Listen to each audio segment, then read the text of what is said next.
ദൈവത്തിന്റെ പരിശുദ്ധനാമം കുടുംബമാകട്ടെ. അനുഗ്രഹിക്കുന്നതായ സ്ഥിതിയിൽ ദൈവം ഏറെ സ്ഥിതിക്കുന്ന ദൈവത്തെ ഏറെ സ്ഥിതിക്കുന്നതായ ദൈവം നമ്മളോട് ചേർന്ന് ഇവിടെ ചേർന്ന് നല്ലൊരു സംഖ്യ പങ്കിടുവാൻ തക്കോളം സർവശക്തനായ ദൈവം ജീവിതത്തിനായി വേറെ അവസരത്തിനായി ദൈവം വീട്ടിൽ തന്ന ഈ ആയുസ്സിനായി ദൈവത്തിനോട് സ്വാഗതം ചെയ്യും. പ്രിയപ്രകാശൻ സ്വാഗതത്തിൽ ഓർമ്മിച്ചതുപോലെ 4 വർഷക്കാലം ഒരുമിച്ച് ജീവിക്കാനും ഒരുമിച്ച് വളരുവാനും കർത്താവിന്റെ ശുശ്രൂഷയ്ക്ക് വേണ്ടി ഒരുമിച്ച് രൂപപ്പെടുവാനും ദൈവം നൽകിയതായ അവസരമാണ്. ഞങ്ങളെല്ലാവരും പരസ്പരം ഓർക്കുകയും പറയുകയും അതുപോലെ തന്നെ ഒരിക്കലും മറക്കുകയില്ല എന്നുള്ളതുമായ ചില നിമിഷങ്ങളാണ് ഞങ്ങളുടെ സെമിനാരി കണ്ടുപിടുത്ത ആഘോഷം. ഒരു ഭവനത്തിലെ മക്കൾ എങ്ങനെയാണോ അതിനേക്കാൾ ഉപരിയായി ആത്മബന്ധത്തിൽ വളരുവാൻ ദൈവം ഞങ്ങൾക്ക് തരുന്നതായ അവസരമാണ് സെമിനാരി കാലഘട്ടം. അപ്രകാരമുള്ളതായ അനുഗ്രഹിക്കപ്പെട്ടതായ 4 വർഷം പ്രിയപ്പെട്ട അച്ഛനോട് ചേർന്ന് പഠിക്കുവാൻ വളരുവാൻ ദൈവമായ അവസരത്തെ സ്വാഗതം ചെയ്യും. പ്രിയപ്പെട്ട അച്ഛനോടും അച്ഛനോടും കുഞ്ഞിനോടും മാതാപിതാക്കളോടും ചേർന്ന് 2 പ്രാവശ്യം പ്രവർത്തകരെ നമുക്ക് സാധിച്ചു.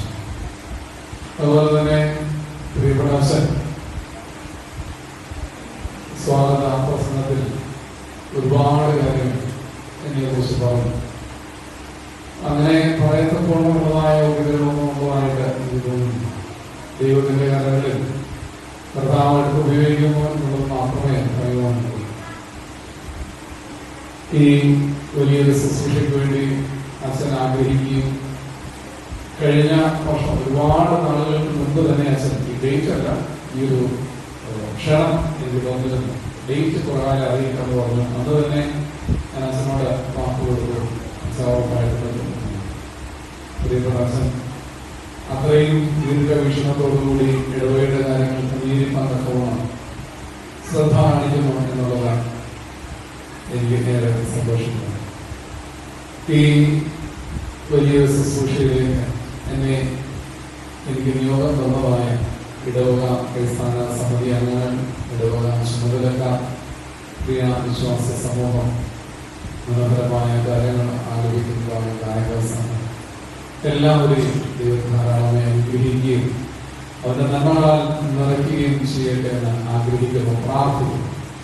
ഇപ്രകാരമുള്ള അവസരമായ എല്ലാവരോടുമായ സന്തോഷവും സ്നേഹവും നന്ദിയും ഒരിക്കൽ കൂടി ഈ സമയം അറിയിക്കും.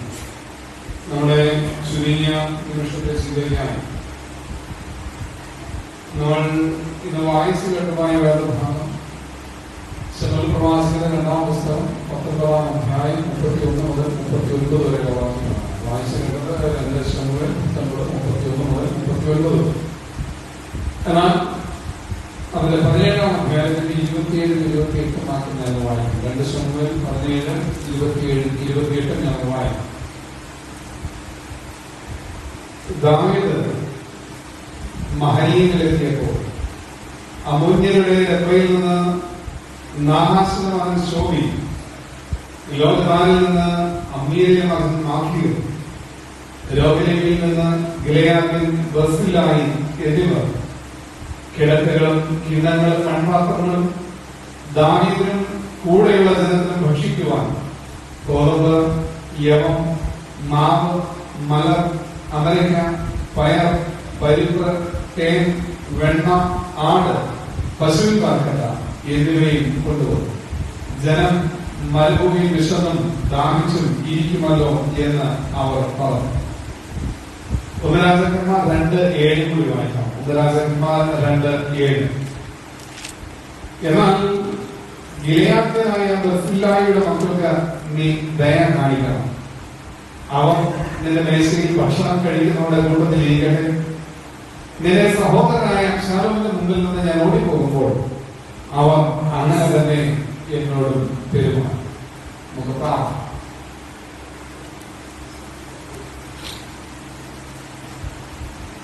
ഇത്ര നല്ലവനാം പ്രിയനേ, ഇത്രയിൽ രുചിച്ചറിവാൻ, ഇത്ര നല്ലവനാം പ്രിയനേ, ഇത്രയിൽ രുചിച്ചറിവാൻ, ഇടയായ ഒടുവിൽ വായും ഇനി എനിക്കെന്നും താൻ മതിയാം.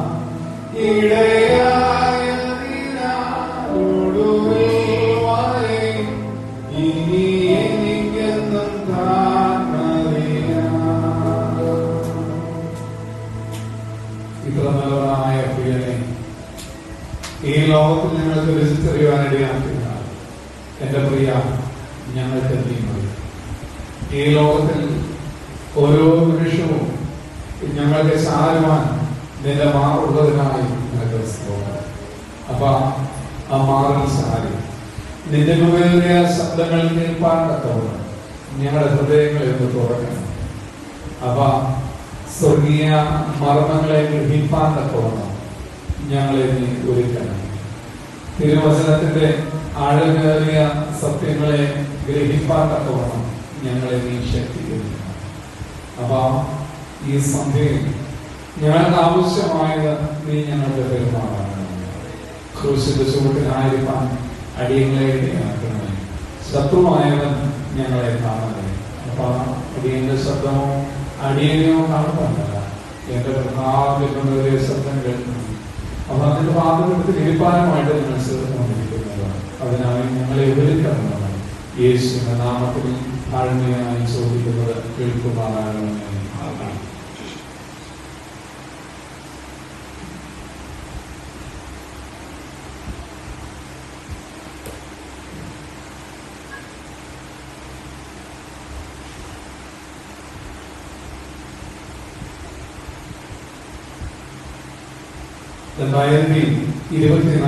ആദ്യ ഞായറാഴ്ച, കഴിഞ്ഞ ഞായറാഴ്ചയിൽ മലയാള മനോരമ സൺഡേ സപ്ലിമെന്റിൽ നമ്മൾ ആദ്യം പുറത്തു കണ്ടതായ ഒരു വാർത്ത നമ്മയൊക്കെ ഏറെ അത്ഭുതപ്പെടുത്തുന്നതും അതുപോലെ തന്നെ നമ്മയൊക്കെ ഉദ്യോഗത്തിന്റെ മുൻമുനയിൽ നിർത്തുന്നതുമായ വാർത്തയാണ്. പ്രസിഡന്റ് ഒരു കിടങ്ങിലെ ഒരു പ്രസിഡന്റ് തന്നെയായിരുന്നു തലം. അത് എല്ലാവരും വായിച്ചു എന്ന് ഞാൻ കരുതുന്നു. അതിലെ ചില കാര്യങ്ങൾ പ്രകാരമാണ്. ലോകത്തെ മുൾമുനയിൽ നിർത്തിയതായ ഏകദേശം 10 ലക്ഷത്തോളം ഇറാഖി പട്ടാളക്കാരെ നയിച്ചുകൊണ്ടിരുന്നതായ സദ്ദാം ഹുസൈൻ 25 വർഷത്തോളം ഇറാഖിന്റെ നേതൃത്വം നയിച്ച് പല സമയങ്ങളിൽ വ്യക്തിപരമായ തീരുമാനങ്ങൾ എടുത്തത്. ഒരുപക്ഷെ അത് രാജ്യത്തിന്റെ നന്മയ്ക്ക് വേണ്ടി ആയിരിക്കാം. എന്നാൽ പല തീരുമാനങ്ങളും സമൂഹത്തിന് അംഗീകരിക്കാൻ പറ്റാത്തമായ തീരുമാനങ്ങളായി മറ്റും അപ്രകാരം ലോകത്തെ തന്നെ ചോദ്യം ചെയ്യുന്നതായ തരത്തിൽ അതിശക്തനായി വളർന്നു വന്നതായ സദ്ദാം ഹുസൈൻ 2003 മാർച്ചിൽ അധികാരത്തിൽ നിന്ന് ഭ്രഷ്ടനാക്കപ്പെടുകയാണ്.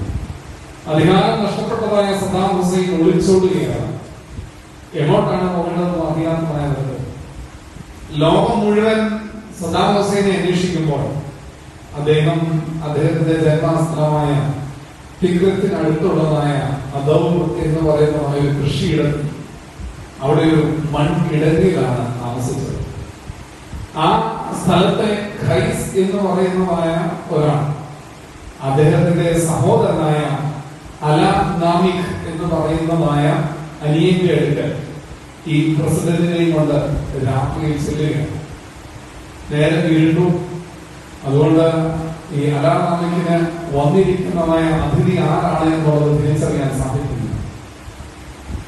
വിളക്ക് തെളിയിച്ച് ഈ വന്നമായ അതിഥിയുടെ മുഖത്തേക്ക് നോക്കിയപ്പോൾ അലാമത്തിന്റെ കണ്ണുകളെ വിശ്വസിക്കാനാകുന്നു. ഇന്നലെ വരെ കേട്ടിരുന്നതായ തങ്ങളുടെ ഇറാഖിന്റെ പ്രസിഡന്റ് ഇന്ന് തന്റെ മുമ്പിൽ വന്ന് നിൽക്കുകയാണ്. ഞെട്ടിത്തരിച്ചു പോയി കാരണം ഉടനെ തന്നെ അദ്ദേഹത്തെ സ്വീകരിച്ച് ആ കൃഷിയെടുത്ത ഫാം ഹൗസിലെ മുറിയിൽ കൊണ്ടിരുത്തി അദ്ദേഹത്തിന് വേണ്ടതായ ഭക്ഷണമൊക്കെ ക്രമീകരിച്ചു. കൃഷി സ്ഥലത്ത് നിന്ന് ഏറ്റവും വിളഞ്ഞ നല്ല പഴുത്ത പഴങ്ങളൊക്കെ കൊടുത്ത് അദ്ദേഹത്തിന് നിസ്കരിക്കുവാൻ പ്രാർത്ഥിക്കുവാനുള്ള അവസരം കൊടുത്ത് വായിക്കുവാൻ ഓതുവാൻ ഖുർആനൊക്കെ കൊടുത്ത് എല്ലാ സൗകര്യങ്ങളും ക്രമീകരിച്ചു കൊടുക്കുന്നതായ അലാനാമിക്കിനെയാണ് കാണുവാനായിട്ട് സാധിക്കുന്നത്. പിന്നീടുള്ളതായ 235 ദിവസങ്ങൾ അദ്ദേഹം അവിടെ എത്തുന്നു. അലാനാമിക്ക് ചെയ്തത് തൊട്ടടുത്ത ദിവസം തന്നെ ആ കൃഷിയിടത്തിൽ വലിയൊരു കിടങ്ങുണ്ടാക്കി, ഒരു ഗുഹ പോലെ ഒരു കിടങ്ങുണ്ടാക്കി, 8 അടി നീളവും 5 അടി വീതിയിലും വലിയൊരു കിടങ്ങുണ്ടാക്കിയിട്ട് ആ കിടങ്ങിന് മുകളിൽ ആ കിടങ്ങിലേക്ക് ആ കുഴിയിലേക്ക് വായു കിട്ടത്തക്കവണ്ണം അതിന്റെ മുകളിൽ കുറെ ചെടിച്ചട്ടികൾ, വിരിഞ്ഞു നിൽക്കുന്നതുമായ പൂക്കളുള്ളതായ കുറെ ചെടിച്ചട്ടികളൊക്കെ വെച്ച് അങ്ങനെ ഒരു കിടങ്ങ് അവിടെ ഉണ്ട് എന്നുള്ളതായ കാര്യം ലോകം കാണാത്ത വിധത്തിൽ മറച്ച് ഈ കിടങ്ങിൽ സദ്ദാം ഹുസൈനെ താമസിപ്പിച്ചു. നമുക്കറിയാം 8 അടി നീളവും 5 അടി വീതി എന്ന് പറഞ്ഞു കഴിഞ്ഞാൽ എന്താ ഉള്ളത്? ചെറിയൊരു സ്പേസാണ്. ഈ ചെറിയ കിടങ്ങിൽ സദ്ദാം ഹുസൈൻ ജീവിക്കുമ്പോൾ അലാനാമിക് കരുതുന്നത്, അലാനാമിക് ഇദ്ദേഹത്തെ കണ്ടപ്പോൾ ആദ്യം വിളിച്ചത് തന്നെ അയ്യോ ഞങ്ങളുടെ പ്രിയപ്പെട്ട റയീസ്, ഞങ്ങളുടെ പ്രിയപ്പെട്ട പ്രസിഡന്റ് എന്നുള്ളതാണ്. ആ ദിവസങ്ങളെല്ലാം 235 ദിവസവും അലാനാമിക് സദ്ദാം ഹുസൈനെ വിളിക്കുന്നത് ഞങ്ങളുടെ പ്രിയ പ്രസിഡന്റ് എന്നുള്ളതാണ്. ആ അഭിസംബോധനയിൽ നിന്ന് ഒരിക്കലും അദ്ദേഹം മാറുന്നില്ല. അത്രമാത്രം ബഹുമാനപൂർവ്വമാണ് ഇപ്പോഴും അലാനാമിക് സദ്ദാം ഹുസൈനോട് പെരുമാറുന്നത്. അവിടെ ആ ചെറിയ മൺകിടങ്ങിൽ താമസിച്ചപ്പോൾ അലാനാമിക് അദ്ദേഹത്തിന് വേണ്ടുന്ന എല്ലാ കാര്യങ്ങളും ചെയ്തു കൊടുക്കും. അദ്ദേഹത്തിന്റെ ജട പിടിച്ച മുടി വെട്ടിക്കൊടുക്കും, താടി ഷേവ് ചെയ്ത് കൊടുക്കും. പ്രായമായതിന്റെ ക്ഷീണം, പല ബുദ്ധിമുട്ടുകൾ, രോഗങ്ങളുടെ പ്രയാസങ്ങൾ, അങ്ങനെയുള്ളതായ ചെറിയ ചെറിയ രോഗങ്ങൾ വരുമ്പോൾ നാട്ടു ചികിത്സകൾ നടത്തി കൊടുക്കും, കുളിപ്പിക്കും. ഇങ്ങനെയുള്ളതായ എല്ലാ കാര്യങ്ങളും അലാനാമിക് സദ്ദാം ഹുസൈന് വേണ്ടി ചെയ്യും. അലാനാമിക് പറയുന്നതായ കാര്യം അവസാനം അദ്ദേഹം പറയുന്നുണ്ട്, ഞാൻ വിശ്വസിച്ചിരുന്നു ഒരിക്കൽ ഈ ശക്തരായ ഭരണാധികാരി വീണ്ടും അധികാരത്തിൽ വരും, അന്ന് ഞാൻ അദ്ദേഹത്തിന്റെ വലങ്കൈയായി ഈ രാജ്യത്തുണ്ടായിരിക്കും എന്നുള്ളതായിരുന്നു അലാനാമിക്കിന്റെ വിശ്വാസം. എന്നാൽ എല്ലാ പ്രതീക്ഷകളെയും കാറ്റിൽ പറഞ്ഞിട്ടുണ്ട് 2006 ഡിസംബർ മാസം 13-ാം തീയതി അമേരിക്ക റെഡ് ഡോൺ എന്ന് പറയുന്നതായ ഓപ്പറേഷനിൽ കൂടി സദ്ദാം ഹുസൈനെ കീഴടക്കുകയാണ്. ആ കൃഷിയിടത്തിൽ ആ മൺഗുഹയിൽ ഒളിഞ്ഞിരുന്നതായ സദ്ദാം ഹുസൈനെ മണ്ണോട് ചേർത്ത് മുഖം പിടിച്ച് അമേരിക്കൻ സൈന്യം പിടിച്ചു കൊണ്ടുപോകുന്നതായ കാഴ്ച അത് ഒരിക്കലും മനസ്സിൽ നിന്ന് മായാത്തതായ ഒരു കാഴ്ചയായിരുന്നു. 2006 ഡിസംബർ 1-ാം തീയതി ഈ ലോകത്തിൽ നിന്നും അദ്ദേഹം മാറ്റപ്പെട്ടു. അദ്ദേഹത്തെ തൂക്കിലേറ്റുന്നതായിട്ടാണ് കാണാൻ സാധിക്കുന്നത്. അതിശക്തരായ ഒരു ഭരണാധികാരി, ലോകത്തെ മുഴുവൻ കിടുകിടാ വിറപ്പിച്ചതായ ഒരു ഭരണാധികാരി. എന്നാൽ അദ്ദേഹം ഒരു അഭയാർത്ഥിയായി മാറ്റപ്പെട്ടു എന്നുള്ളതാണ് അവിടെ കാണുവാനായിട്ട് സാധിച്ചത്. എത്ര ശക്തനായാലും ഒളിക്കുവാൻ ഒരിടവും ഒളിപ്പിക്കുവാൻ ഒരാളും ഇല്ല എന്നുണ്ടെങ്കിൽ പട്ടുപോകുമെന്നുള്ളത് സദ്ദാം ഹുസൈന്റെ അനുഭവത്തിൽ കൂടി കാണുവാനായി മനസ്സിലാക്കുവാനായി സാധിച്ചു. ഞാൻ എന്തിനാണ് ഇത് പറഞ്ഞതെന്ന് ചോദിച്ചാൽ, ഇത് നമ്മൾ വായിച്ചു കേട്ടതായ വേദഭാഗവും ഏകദേശം ഇതോട് സാമ്യമുള്ളതായ ഒരു ഭാഗമാണ്. ദാവീദും കൂട്ടരും അദ്ദേഹത്തെ അധികാരത്തിൽ നിന്ന് ഒഴിവാക്കി എന്നതായ ധാരണയിൽ, അദ്ദേഹത്തിന്റെ മകനായ അബ്ശാലോം അധികാരം പിടിച്ചെടുത്തു എന്നതായ ചിന്തയിൽ അവിടെ നിന്ന് ഒളിച്ചോടുകയാണ്. എങ്ങോട്ടാ പോകേണ്ടതെന്നൊന്നും അറിയത്തില്ല, ആരാധകളെ സംരക്ഷിക്കണമെന്ന് അറിയത്തില്ല. അങ്ങനെ അവർ ഓരോ ദിവസവും ഓടിക്കൊണ്ടിരിക്കുകയാണ്. അങ്ങനെ ഒരു ദിവസം അവർ മഹനീയമെത്തുകയാണ്. അവിടേക്ക് അവിടെയുള്ള ആളുകളുടെ സർക്കാരിനെ സ്വീകരിച്ചു. ഇങ്ങനെ ഓരോ ദിവസവും അവസാനം രാജകൊട്ടാരത്തിൽ നിന്നിറങ്ങി നാള് കുറെ കഴിഞ്ഞു. അവസാനമായി യുദ്ധം ജയിച്ച് തിരികെ അദ്ദേഹം യെരൂശലേമിലേക്ക് ചെല്ലുകയാണ്, കൊട്ടാരത്തിലേക്ക് ചെല്ലുകയാണ്. ആ കൊട്ടാരത്തിലേക്ക് ചെന്ന് അധികാരം ഏറ്റെടുക്കുന്നു. ആ അധികാരമൊക്കെ ഏറ്റെടുത്ത് ഭരണം മുന്നോട്ട് പോയി. വീണ്ടും ഏറെ പ്രായമായി കഴിഞ്ഞപ്പോൾ ശലോമോനെ ഭരണം ഏൽപ്പിക്കുന്നതായ സമയത്ത് ശലോമോനോട് പറഞ്ഞതായ വാക്കുകളാണ് 2 രാജാക്കന്മാർ 2-ാം അധ്യായം 7-ാം വാക്യത്തിൽ നമ്മൾ വായിച്ചിരിക്കുന്നത്. ഇതാണ് സംഭവം. ഇതിനെ തുടർന്നുള്ളതായ ഭാഗങ്ങൾ നമ്മൾ ചിന്തിക്കുമ്പോൾ കുറച്ചുകൂടി വിശദമായിട്ട് ചിന്തിക്കാം എന്നത് ആഗ്രഹിക്കുന്നു. ഇവിടെ ഈ ഭാഗത്തിനെ രണ്ടായി തിരിച്ച് ചിന്തിക്കാം എന്നത്ര ആഗ്രഹിക്കുന്നു.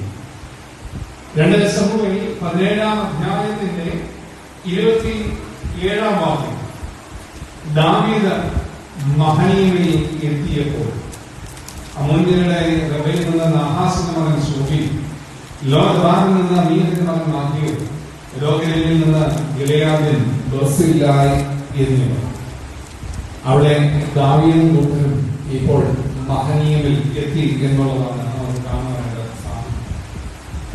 എന്താ ഈ മഹനീയത്തിന്റെ പ്രത്യേകത? നമ്മൾ മറ്റു പലയിടങ്ങളിലും മഹനീയം കാണുവാനായിട്ട് സാധിക്കുന്നത്. മഹനീയം എന്ന് പറഞ്ഞു കഴിഞ്ഞാൽ ഉൽപ്പത്തി പുസ്തകം 32-ാം അധ്യായത്തിന്റെ 1-2 വാക്യങ്ങൾ വായിക്കുന്നതായ സമയത്ത് മഹനീയനെ കുറിച്ച് നമുക്കവിടെ കാണാനായിട്ട് സാധിക്കുന്നു. ഉൽപ്പത്തി 32:1-2. യാക്കോബ് തന്റെ വഴിക്ക് പോയി, ദൈവത്തിന്റെ ദൂതന്മാർ അവനെതിരെ പറഞ്ഞു. യാക്കോബ് അവരെ കണ്ടപ്പോൾ ഇത് ദൈവത്തിന്റെ സേന എന്ന് പറഞ്ഞു. ആ സ്ഥലത്തിന് മഹനയീം എന്ന് പേരിട്ടു. നമുക്ക് ഒന്നാമതായിട്ട് ചിന്തിക്കാൻ ആഗ്രഹിക്കുന്നത് മഹനീയമിൽ ഒരിക്കലും ഒറ്റയ്ക്കല്ല എന്നുള്ളതാണ്. മഹനീയമിൽ നീ ഒരിക്കലും ഒറ്റയ്ക്കല്ല എന്നുള്ളത്. ഇവിടെ നമ്മൾ വായിച്ചു കേട്ടമായ വേദഭാഗത്ത് ദാവീദ് ഓടുന്നതായ ഓട്ടത്തിൽ മഹനീയമിലെത്തി. നമുക്ക് അവിടേക്ക് വരുന്നതിന് തൊട്ട് മുമ്പ് നമുക്ക് ചിന്തിക്കാൻ പറ്റുന്നുണ്ട്. നമ്മൾ സദ്ദാം ഹുസൈന്റെ കാര്യവും ഹമീദിന്റെ കാര്യവും ഒക്കെ കണ്ടു. എത്ര ശക്തനായിരുന്നാലും ജീവിതത്തിലെ ചില പ്രതിസന്ധികൾ വരുമ്പോൾ പതറിപ്പോകുന്നതായ അനുഭവങ്ങൾ ഉണ്ടാകും. ജീവിതത്തിൽ അധികാരത്തിൽ ഇരുന്നിട്ട് പ്രതിസന്ധികൾ വരുമ്പോൾ, അധികാരം നഷ്ടപ്പെട്ട് കഴിയുമ്പോൾ നമുക്ക് നിസ്സഹായത അനുഭവം. ജീവിതത്തിലെ പ്രതിസന്ധികളുടെ മധ്യത്തിൽ സ്ഥാനമാനങ്ങളും അധികാരങ്ങളും പണവും കുടുംബവും പേരും പ്രശസ്തിയും ഒന്നും കൊണ്ട് ഒരു പ്രയോജനവും ഇല്ല എന്നുള്ളത് വേദപുസ്തകത്തിൽ കൂടിയും നമ്മുടെ ജീവിതത്തിലെ അനുഭവത്തിൽ കൂടിയും നമുക്ക് കാണുവാനായിട്ട് സാധിക്കും.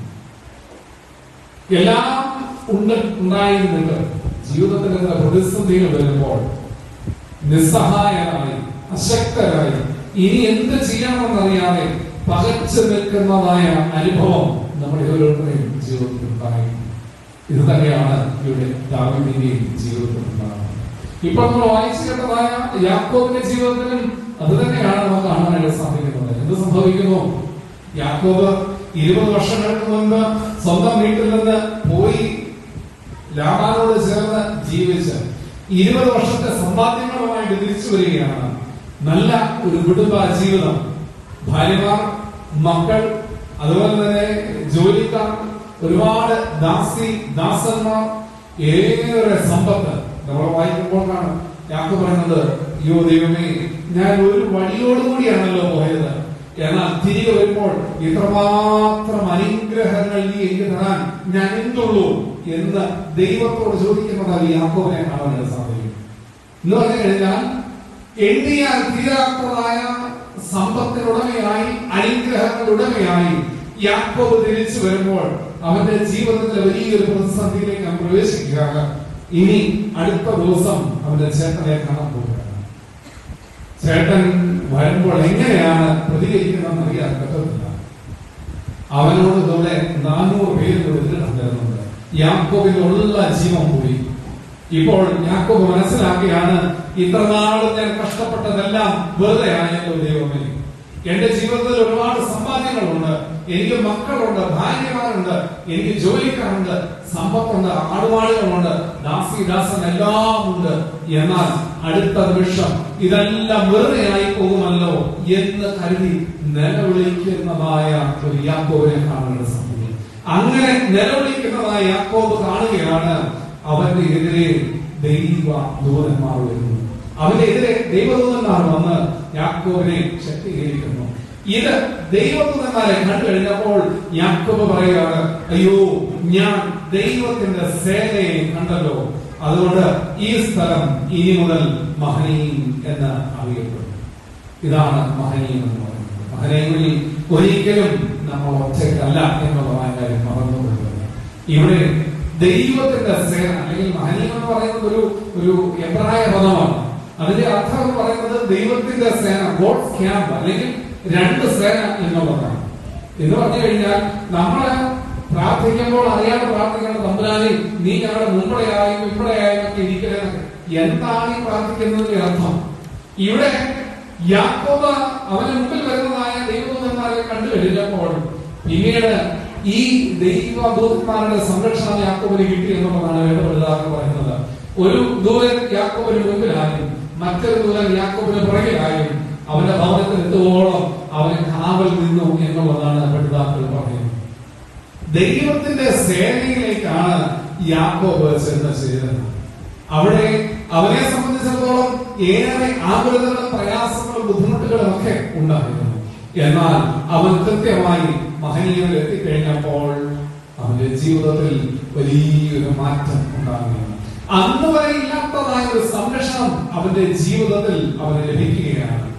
അതുവരെയും അവനെ സംരക്ഷിക്കും, അവനാവശ്യമായതെല്ലാം ഉണ്ട് എന്ന് കരുതിയതായ യാക്കോബ് തിരിച്ചറിയുകയാണ്, ഇതൊന്നും തനിക്ക് രക്ഷ തരുന്നതല്ല. തനിക്ക് കാവലായി ദൈവത്തിന്റെ ദൂതന്മാർ ഉണ്ടെങ്കിൽ മാത്രമേ ഈ ഒരടി മുമ്പോട്ട് വെക്കാനായിട്ട് സാധിക്കുകയുള്ളൂ എന്ന് യാക്കോബ് തിരിച്ചറിയുകയാണ്. അതേ ദൈവമക്കളെ, എന്റെയും നിങ്ങളുടെയും ജീവിതത്തിൽ നമ്മൾ മുറുകെ പിടിച്ചിരിക്കുന്നതായ പലതും നമ്മളെ മുന്നോട്ട് നയിക്കും എന്ന് ചിന്തിക്കുന്നതായ കാലത്ത് ഇതെല്ലാം വെറുതെയാണെന്ന് പഠിപ്പിച്ചതായ കാലഘട്ടത്തിലാണ് ഞാൻ നിങ്ങൾ ജീവിച്ചത്.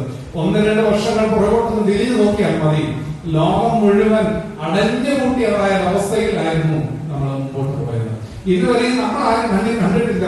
കൊറോണ എന്ന് പറയുന്നതായ വൈറസ്, കോവിഡ് എന്ന് പറയുന്നതായ മഹാമാരി ലോകത്തെ മുഴുവൻ അടച്ചുകൂട്ടി വീട്ടിലിരുത്തി കാണുന്നു. സമ്പത്ത് എന്ന് പറഞ്ഞിട്ട് ഒരു കാര്യവുമില്ല. വലിയ കുടുംബത്തിലാണ് ഞാൻ ജനിച്ചതെന്ന് പറഞ്ഞിട്ട് ഒരു കാര്യമില്ല. ഉയർന്ന ജോലി ഉണ്ടായിരുന്നു എന്ന് പറഞ്ഞിട്ട് ഒരു കാര്യവുമില്ല. ഒരുപാട് ഫിക്സഡ് ഡിപ്പോസിറ്റ് ബാങ്കിൽ കിടന്നു എന്ന് പറഞ്ഞിട്ട് കാര്യമില്ല. ഒന്നുമില്ലാത്തതായ അവസ്ഥയിലേക്ക് ലോകം മുഴുവൻ കൂട്ടിപ്പോയതായ ഒരവസ്ഥ നമുക്ക് കാണാൻ സാധിച്ചു. പ്രിയ മക്കളെ, ജീവിതത്തിൽ ഞാൻ നിങ്ങളുമൊക്കെ സംരക്ഷണം തരും, എനിക്ക് നിങ്ങൾക്ക് വളരെ സുരക്ഷിതത്വം കിട്ടും എന്ന് കരുതി നമ്മൾ സൂക്ഷിച്ചു വെക്കുന്നതിനൊന്നും വിലയില്ലാത്തതായ ഒരു കാലമാണ് നമ്മുടെ ജീവിതത്തിൽ നമ്മൾ കണ്ടുമുട്ടിയത്. ഈ യാക്കോബ് പറയുകയാണ്, ഞാൻ ദൈവത്തിന്റെ സേനയെ കണ്ടുമുട്ടിയിരിക്കുന്നു. ഇവിടെ ദാവീദിനെ സംബന്ധിച്ചിടത്തോളം അവന്റെ ജീവിതത്തിൽ വലിയൊരു പ്രതിസന്ധിയുടെ മധ്യത്തിൽ നമ്മൾ വായിച്ചു, 17:27 വായിച്ചു, ദാവീദ് മഹനീയയിൽ എത്തി. ഈ ഭാഗത്തെത്തി കഴിഞ്ഞപ്പോഴാണ് ദാവീദിന് മനസ്സിലാകുന്നത്, എനിക്ക് ഇനി മുമ്പോട്ട് പോകാനുള്ളതായ കരുത്ത് ഉണ്ടല്ലോ എന്നുള്ളത്. അന്ന് ദൈവദൂതന്മാരെ യാക്കോബ് കണ്ടുമുട്ടിയെങ്കിൽ ഇന്ന് ഇവിടെ ദൈവദൂതന്മാർക്ക് തുല്യമായി കുറെ ആളുകളെ ദാവീദ് കണ്ടുമുട്ടുകയാണ്. നമുക്കവിടെ കാണാനായിട്ട് സാധിക്കുന്നു. ശോഭി, മഖീർ, ബർസില്ലായി, ഈ 3 വ്യക്തിത്വങ്ങളെ കണ്ടുമുട്ടുകയും അവർ ദൈവദൂതന്മാർക്ക് തുല്യരായി ദാവീദിന് വേണ്ടി പ്രവർത്തിക്കുകയും ചെയ്യുന്നതായിട്ട് കാണുന്നു. ജീവിതത്തിന്റെ വല്ലാത്ത പ്രതിസന്ധിയുടെ മധ്യത്തിൽ ഇനി എങ്ങനെയാണ് മുമ്പോട്ട് പോകുന്നതെന്ന് അറിയാതെ അനിശ്ചിതത്വത്തിന് നടുവിൽ നിൽക്കുന്നതായ ദാവീദിന് ഈ ബർസില്ലായിയുടെയും കൂട്ടരുടെയും സാന്നിധ്യം, അവിടെ പ്രവർത്തനം ദൈവദൂതന്മാർക്ക് തുല്യരായി വലിയൊരു സംരക്ഷണം നൽകുന്നതായിട്ട് നമുക്കിവിടെ കാണാനായിട്ട് സാധിക്കുന്നു. പ്രിയ മക്കളെ, ഞാൻ നിങ്ങളുമൊക്കെ ജീവിതത്തിന്റെ ഏതെങ്കിലും ഒക്കെ തരത്തിലുള്ളതായ പ്രതിസന്ധിയുടെ മധ്യത്തിലായിരിക്കാം. എന്നാൽ ഒരു കാര്യം നീ മറന്നു പോകരുത്, നീ ഒറ്റയ്ക്കല്ല. നിന്നെ എതിരേൽപ്പാനായിട്ട് ദൈവത്തിന്റെ ദൂതന്മാർ വരുന്നതായിട്ട് കാണുന്നു. സാധു കൊച്ചുകുഞ്ഞുമതേശിയും പറഞ്ഞിട്ടുണ്ട്, എന്നെ എതിരേൽപ്പാനായി ദൈവത്തിന്റെ ദൂതന്മാർ. ഇങ്ങനെ ദൈവത്തിന്റെ ദൂതന്മാർ എതിരേൽപ്പാൻ വരുന്നത് കാണുമ്പോൾ പ്രിയ മക്കളെ, അതാണ് നമ്മുടെ ജീവിതത്തിന്റെ ബലം എന്ന് പറയുന്നത്. രണ്ടാമതായിട്ട് നമുക്ക് കാണുവാനായിട്ട് ചിന്തിക്കുവാനായിട്ട് ആഗ്രഹിക്കുന്നത്, ജീവിതത്തിലെ പ്രതിസന്ധികൾ മഹനീയങ്ങളിൽ നമ്മളെ കൊണ്ടെത്തിക്കുന്നു എന്നുള്ളതാണ്. ജീവിതത്തിലെ പ്രതിസന്ധികളാണ് എന്നെയും നിങ്ങളെയും മഹനീയങ്ങളിൽ എത്തിക്കുന്നത്. ഇവിടെ ദാവീദിനെ ഇപ്പൊ നമ്മളെ യാക്കോബിനെ ചിന്തിച്ചു. യാക്കോബിന്റെ കാര്യം ആലോചിച്ച് നോക്കുകയും അവൻ അതുവരെ നടന്നു വന്നതായ അവന്റെ യാത്രയിൽ നടന്നതുപോലെ ജീവിതം സുഗമമായി മുന്നോട്ട് പോയിരുന്നു എന്നുണ്ടെങ്കിൽ ഈ ദൈവത്തിന്റെ സേനയെ കണ്ടുമുട്ടുവാൻ യാക്കോബിന് സാധിക്കുമായിരുന്നു? ഒരിക്കലുമില്ല. അവൻ എല്ലാ ദിവസത്തെയും പോലെയാണ് അന്നത്തെ ദിവസമെങ്കിൽ ഒരിക്കലും ദൈവത്തിന്റെ സേനയെ കണ്ടുമുട്ടുവാൻ, ഈ മഹനീയമിൽ എത്തുവാൻ, മഹനീയമിന്റെ വലിയ സന്തോഷം അനുഭവിക്കാനായിട്ട് അവന് സാധിക്കുന്നില്ല. എന്തുകൊണ്ടാണ് യാക്കോബ് മഹനീയമിന്റെ സന്തോഷം അനുഭവിക്കാനായിട്ട് ഇടയാകുന്നത്, സുരക്ഷിതത്വം അനുഭവിക്കാൻ ഇടയാകുന്നത്? യാക്കോബിന്റെ ജീവിതത്തിൽ ഇനി മുമ്പോട്ട് പോകാൻ പറ്റാത്തതായ വലിയൊരു പ്രതിസന്ധി നേരിട്ടത് കൊണ്ടാണ് അവരുടെ മഹനീയം അനുഭവിച്ചറിയാനായിട്ട് ഇടയാകുന്നത്. ഇവിടെ ദാവീദിനെ സംബന്ധിച്ചിടത്തോളം അവന്റെ ജീവിതത്തിൽ അവൻ ഈ മഹനീയം തിരിച്ചറിയുവാനുള്ളതായ കാരണം, അല്ലെങ്കിൽ ആ സ്ഥലത്ത് എത്തിച്ചേരുവാനുള്ളതായ കാരണം എന്താണ്? അവന്റെ ജീവിതത്തിൽ വലിയൊരു പ്രതിസന്ധിയാണ്. ദാവീദ് ഇന്നും കൊട്ടാരത്തിലായിരുന്നു എന്നുണ്ടെങ്കിൽ ഒരിക്കലും അവൻ ഈ മഹനീയത്തിൽ എത്തുകയില്ല. അവന്റെ ജീവിതത്തിലെ കഴിഞ്ഞ നാളുകളിലെ എല്ലാ സന്തോഷങ്ങളും അനുഭവിച്ച് ഇപ്പോഴും സിംഹാസനസ്ഥനായിരുന്നു എന്നുണ്ടെങ്കിൽ അവനൊരിക്കലും ഈ മഹനീയന്റെ സന്തോഷം കാണാനായിട്ട് സാധിക്കത്തില്ല. ദൈവദൂതന്മാരുടെ സംരക്ഷണം അവന് തിരിച്ചറിയുവാനായിട്ട് സാധിക്കുന്നില്ല. പ്രിയ ദൈവമക്കളെ, അവൻ അധികാരം നഷ്ടപ്പെട്ടത് കൊണ്ടാണ്, അവന്റെ ജീവിതത്തിലെ അങ്ങോളമുള്ളതായ എല്ലാ സുഖ സൗകര്യങ്ങളും നഷ്ടപ്പെട്ടത് കൊണ്ടാണ്, അവന്റെ ജീവിതത്തിൽ മുന്നോട്ട് പോകാൻ നിവൃത്തിയില്ലാത്തതായ വലിയൊരു പ്രതിസന്ധി നേരിട്ടത് കൊണ്ടാണ് അവൻ മഹനീയത്തിൽ എത്തിച്ചേരുവാനായിട്ട് ഇടയാകുന്നത്. അതുകൊണ്ടാണ് അവൻ ദൈവദൂതന്മാരെ കാണുവാനായിട്ട് ഇടയാകുന്നത്. പ്രിയ ദൈവമക്കളെ, എന്റെയും നിങ്ങളുടെയും ജീവിതത്തിൽ ചില പ്രതിസന്ധികൾ വരുമ്പോൾ നിങ്ങൾ മനസ്സിലാക്കിക്കണം, ഇതെന്തിനുള്ളതായ പേരാണ്? ഇത് എനിക്ക് മഹനീയത്തിൽ എത്തുവാനുള്ളതായ ഒരു വിളിയാണ്. ജീവിതത്തിന്റെ പ്രതിസന്ധികളുടെ മധ്യത്തിൽ തകച്ചു നിൽക്കാനല്ല, പിന്നെയോ തമ്പുരാനെ ഈ പ്രതിസന്ധി തന്നതുകൊണ്ട് എനിക്ക് നിന്നെ ഒന്ന് കാണുവാൻ, നിന്റെ സേനയൊന്ന് കാണുവാൻ, നിന്റെ സുരക്ഷിതത്വം അനുഭവിക്കാനായിട്ട് കർത്താവേ എനിക്ക് ഈ അവസരം തന്നല്ലോ, നിനക്ക് സ്തോത്രം എന്ന് പറയുവാനായിട്ട് സാധിക്കുമെങ്കിൽ മാത്രമേ ഈ കൺവെൻഷനുകൾ കൊണ്ടും വചന കേൾവികൾ കൊണ്ടും നമുക്ക് അർത്ഥമുണ്ടാകും. ജീവിതത്തിലെ പ്രതിസന്ധികളുടെ മധ്യത്തിൽ നിരാശരായി നമ്മുടെ ജീവിതത്തെ നശിപ്പിച്ചു കളയുന്നതായ ഒരുപാട് ആളുകളെ കാണാനായിട്ട് നമുക്ക് സാധിക്കുന്നുണ്ട്. പല ആളുകളും പല തരത്തിലാണ് ഈ ജീവിതത്തിന്റെ പ്രതിസന്ധികളെ നേരിടുന്നത്. ചില ആളുകൾ പലതരത്തിലുള്ള ലഹരികൾക്ക് അടിമപ്പെട്ട് ജീവിതം നഷ്ടപ്പെടുത്തും. ചില ആളുകൾ ജീവിതത്തിലെ പ്രയാസങ്ങളുടെ പ്രതിസന്ധികളുടെ മധ്യത്തിൽ ഒളിച്ചോടും. ചില ആളുകൾ ആത്മഹത്യയിലേക്ക് ഇറങ്ങും. എന്നാൽ ഒരു ദൈവ പൈതലിനെ സംബന്ധിച്ചിടത്തോളം ജീവിതത്തിൽ പ്രതിസന്ധികൾ എന്ന് പറയുന്നത് എനിക്ക് നിങ്ങൾക്ക് മഹനീയത്തിൽ എത്തുവാനുള്ളതായ വലിയൊരു മുഖാന്തരമാണ് എന്നുള്ളതായ കാര്യം പ്രിയ ദൈവമക്കളെ മറന്നുപോകരുത്. ഇന്ന് നമ്മൾ പ്രാർത്ഥിക്കുന്നതായ പ്രാർത്ഥനയ്ക്ക് എത്രമാത്രം ആഴമുണ്ട്? ഞാൻ പ്രിയ അച്ഛനോട് ചോദിക്കുകയായിരുന്നു, നമുക്ക് ഇവിടെ എത്ര കുടുംബങ്ങളുണ്ട്? അച്ഛൻ പറഞ്ഞ ഏകദേശം 60 കുടുംബങ്ങൾ. 60 കുടുംബങ്ങളിൽ ഏകദേശം ആളുകളെല്ലാം എത്തിയിരുന്നു. എന്നാൽ എന്റെ 30 വീട്ടുകാരുള്ളതായ നീലംകുളം പള്ളിയിലെ ആരാധനയിൽ ചോദിച്ചാൽ ഇത്രയും ആളുകൾ അവിടെ ഉണ്ടാകും. അത് 30 പക്ഷേ ഇത്രയും ആളുകൾ അവിടെ ഉണ്ടാകും. ഞാൻ പറഞ്ഞു വന്നത് പ്രാർത്ഥനയുടെ ആഴം എന്നുള്ളതാണ്. ഇന്ന് നമ്മൾ പ്രാർത്ഥിക്കുന്നതായ അതേ പ്രാർത്ഥനയുടെ ആഴമായിരുന്നോ എന്റെയും നിങ്ങളെ മാതാപിതാക്കൾ പ്രാർത്ഥിച്ചപ്പോൾ? അവരുടെ കണ്ണിൽ നിന്ന് പിടിച്ചാൽ കിട്ടാത്തത് കണ്ണുനീർ തുള്ളികൾ ധാരധാരയെ ഒഴുകിയിരുന്നു. ഇന്ന് കണ്ണുനീർ വറ്റിയതായ കണ്ണുകളാണ് നമുക്കുള്ളത്. എന്താ കാരണം? ജീവിതത്തിൽ പ്രതിസന്ധികൾ ഇല്ലാത്തതാണ്. അന്ന് ജീവിതത്തിൽ പ്രതിസന്ധികൾ ഉണ്ടായതുകൊണ്ട് എന്റെയും നിങ്ങളുടെയൊക്കെ അപ്പനും അമ്മയും വല്യപ്പച്ചനും വല്യമ്മയും ഒക്കെ പ്രാർത്ഥിച്ചപ്പോൾ അവർ എന്ത് കണ്ടു? ദൈവത്തെ മുഖാമുഖം കണ്ടു എന്നുള്ളതാണ്. ദൈവത്തിന്റെ സുരക്ഷിതത്വം അവരുടെ ജീവിതത്തിൽ അവർ നേരിട്ട് അനുഭവിച്ചു എന്നുള്ളതാണ്. അതുകൊണ്ട് ഒരു പ്രതിസന്ധിയുടെ മധ്യത്തിൽ ആരും കുലുങ്ങിപ്പോയിട്ടില്ല. ഒന്ന് ആലോചിച്ച് നോക്കിക്കേ, ഇതേ പ്രതിസന്ധികളൊക്കെ നമ്മുടെ വല്യപ്പച്ചന്മാരുടെ കാലത്തുണ്ടായിരുന്നു. എത്ര വല്യപ്പച്ചൻ വല്യമ്മച്ചിയും ഒക്കെ ആത്മഹത്യ ചെയ്തിട്ടുണ്ട്. എത്ര വല്യപ്പച്ചൻ വല്യമ്മച്ചിയും ഒക്കെ ഓടിപ്പോയിട്ടുണ്ട്, ഓടി ഒളിച്ചിട്ടുണ്ട്. നിങ്ങൾ ചിന്തിച്ചിട്ടുണ്ടോ? ഇന്ന് അതിന്റെ ഒരു പകുതി പ്രതിസന്ധി ജീവിതത്തിൽ വരുന്നതിന് മുമ്പ് ലഹരിക്കും ഓടിപ്പോടിക്കുന്നതിനും ആത്മഹത്യക്കും വേണ്ടിയൊക്കെ ഓടുന്നതായ ഒരു കാലഘട്ടത്തിലും തലമുറയിലുമാണ് നമ്മൾ ജീവിക്കുന്നത്. എന്ത് സംഭവിച്ചു? പ്രതിസന്ധിയുടെ മധ്യത്തിൽ മഹനീയം എത്തുന്നതിന് പകരം മറ്റ് പല വഴികൾ തേടുന്നതുകൊണ്ടാണ്. പ്രിയ ദൈവമക്കളെ, എന്റെയും നിങ്ങളുടെയും ജീവിതത്തിൽ ഒരു പ്രതിസന്ധി വരുമ്പോൾ തമ്പുരാനെ അത് എനിക്ക് നിന്നെ കാണുവാൻ, നിന്റെ ദൂതന്മാരെ കാണുവാൻ, നിന്റെ ദൂതന്മാരുടെ നേരിട്ടുള്ളതായ സംരക്ഷണം എനിക്ക് അനുഭവിക്കാനായിട്ട് നീ തന്നതാണല്ലോ, നീ ഒരുക്കിയതാണല്ലോ എന്ന് പ്രാർത്ഥിക്കുമ്പോൾ ജീവിതത്തിലെ പ്രതിസന്ധികൾ ചില പദ്ധതികളുമായിട്ട് മാറ്റപ്പെടുമെന്നതിന് യാതൊരു സംശയമില്ല. പ്രിയ ദൈവമക്കളെ, ഇന്ന് ഞാൻ ഇവിടെ നിൽക്കുമ്പോൾ എന്റെ ശുശ്രൂഷ പറഞ്ഞതുപോലെ ഒരുപാട് വെല്ലുവിളികൾ ജീവിതത്തിൽ, എന്നാൽ ഒരിടത്ത് പോലും ദൈവം പോകാൻ അനുവദിച്ചില്ല. ഒരു അപകടത്തെ തുടർന്ന് എന്റെ കാല് മുഴുവൻ നഷ്ടപ്പെട്ട 1.5 വർഷത്തോളം കിടക്കുകയാണ്. പല ഹോസ്പിറ്റലുകളിൽ പല ഡോക്ടർമാരെയൊക്കെ പോയി കണ്ടു, സർജറികൾ ചെയ്തു, പല കാര്യങ്ങൾ ചെയ്തപ്പോൾ ഡോക്ടർമാർ പറഞ്ഞു, അച്ഛാ എഴുന്നേക്കാൻ ഒരു നിവൃത്തിയില്ല, അച്ഛൻ കട്ടിലെ തന്നെ കിടക്കാനേ നിവൃത്തിയുള്ളൂ. ഇനി ഏതെങ്കിലും തരത്തിൽ എഴുന്നേക്കാനും കയ്യിൽ ഒരു വോക്കറിന് ഒരു ക്രിസസ് ഇല്ലാതെ ഒരു വടിയില്ലാതെ ഒരു കാരണവശാലും എഴുന്നേറ്റ് നിൽക്കാനായിട്ട് സാധിക്കത്തില്ല. 1.5 വർഷത്തോളം കിടക്കുകയും എന്റെ ഭാര്യയുടെയും എന്റെ മക്കളുടെയും എന്റെ മാതാപിതാക്കളുടെയും സഹോദരങ്ങളുടെയും വിശ്വാസ സമൂഹത്തിന്റെയും ഒക്കെ സംരക്ഷണം അല്ലെങ്കിൽ അവരുടെ കരുതലും സ്നേഹവും എനിക്ക് ഏറ്റെടുക്കാനായിട്ട് സാധിച്ചു. ജീവിതത്തിലെ ചില പ്രതിസന്ധികളുടെ മധ്യത്തിൽ പട്ടുപോയി ഒറ്റയ്ക്കായിപ്പോയി എന്ന് കരുതുമ്പോൾ അവിടെ ദൈവം പറഞ്ഞു, ഒരിക്കലും നീ ഒറ്റയ്ക്കല്ല, നിന്നെ ഒറ്റയ്ക്ക് വിടാനായിട്ട് ഞാൻ അനുവദിക്കുന്നില്ല. നീ മഹനീയനാണ് എത്തിയിരിക്കുന്നതെന്നുണ്ടെങ്കിൽ നിന്നെ സംരക്ഷിക്കുവാനായിട്ട് ഞാൻ ദൈവത്തിന്റെ ദൂതന്മാരെ വിളിച്ചിട്ടുണ്ട്. 1.5 വർഷം കിടന്നതാണ് ഞാൻ എഴുന്നേക്കാൻ തുടങ്ങി. എന്നോട് ഇപ്പോഴും പറഞ്ഞിരിക്കുന്നത്, ഒരു കാരണവശാലും ടൂ വീലറിൽ പുറകിൽ പോയി വീഴ്ത്തരുത്. കാരണം ഏതെങ്കിലും കാരണവശാലും കാല് കുത്തിയാൽ ഒരു പ്രയാസമാകും. ഇപ്പൊ എല്ലാം നമ്മൾ എരിവിലൊക്കെ കൊടുത്തു വെച്ചിരിക്കുന്നത് പോലെ ഇങ്ങനെ കൊടുത്തു വെച്ചിരിക്കുക. ഏതെങ്കിലും കാരണവശാലും മടങ്ങി പോയാൽ ഇതുവരെ ചെയ്യുന്നതായ ഓപ്പറേഷനുകളും ഇട്ടിരിക്കുന്ന കമ്പികളെ നട്ടുകൊണ്ടും ഒക്കെ പോകും. പിന്നെ ഒന്നും ചെയ്യാൻ പറ്റില്ല, വീണ്ടും പഴയതുപോലെ ഇടന്നു പോകും.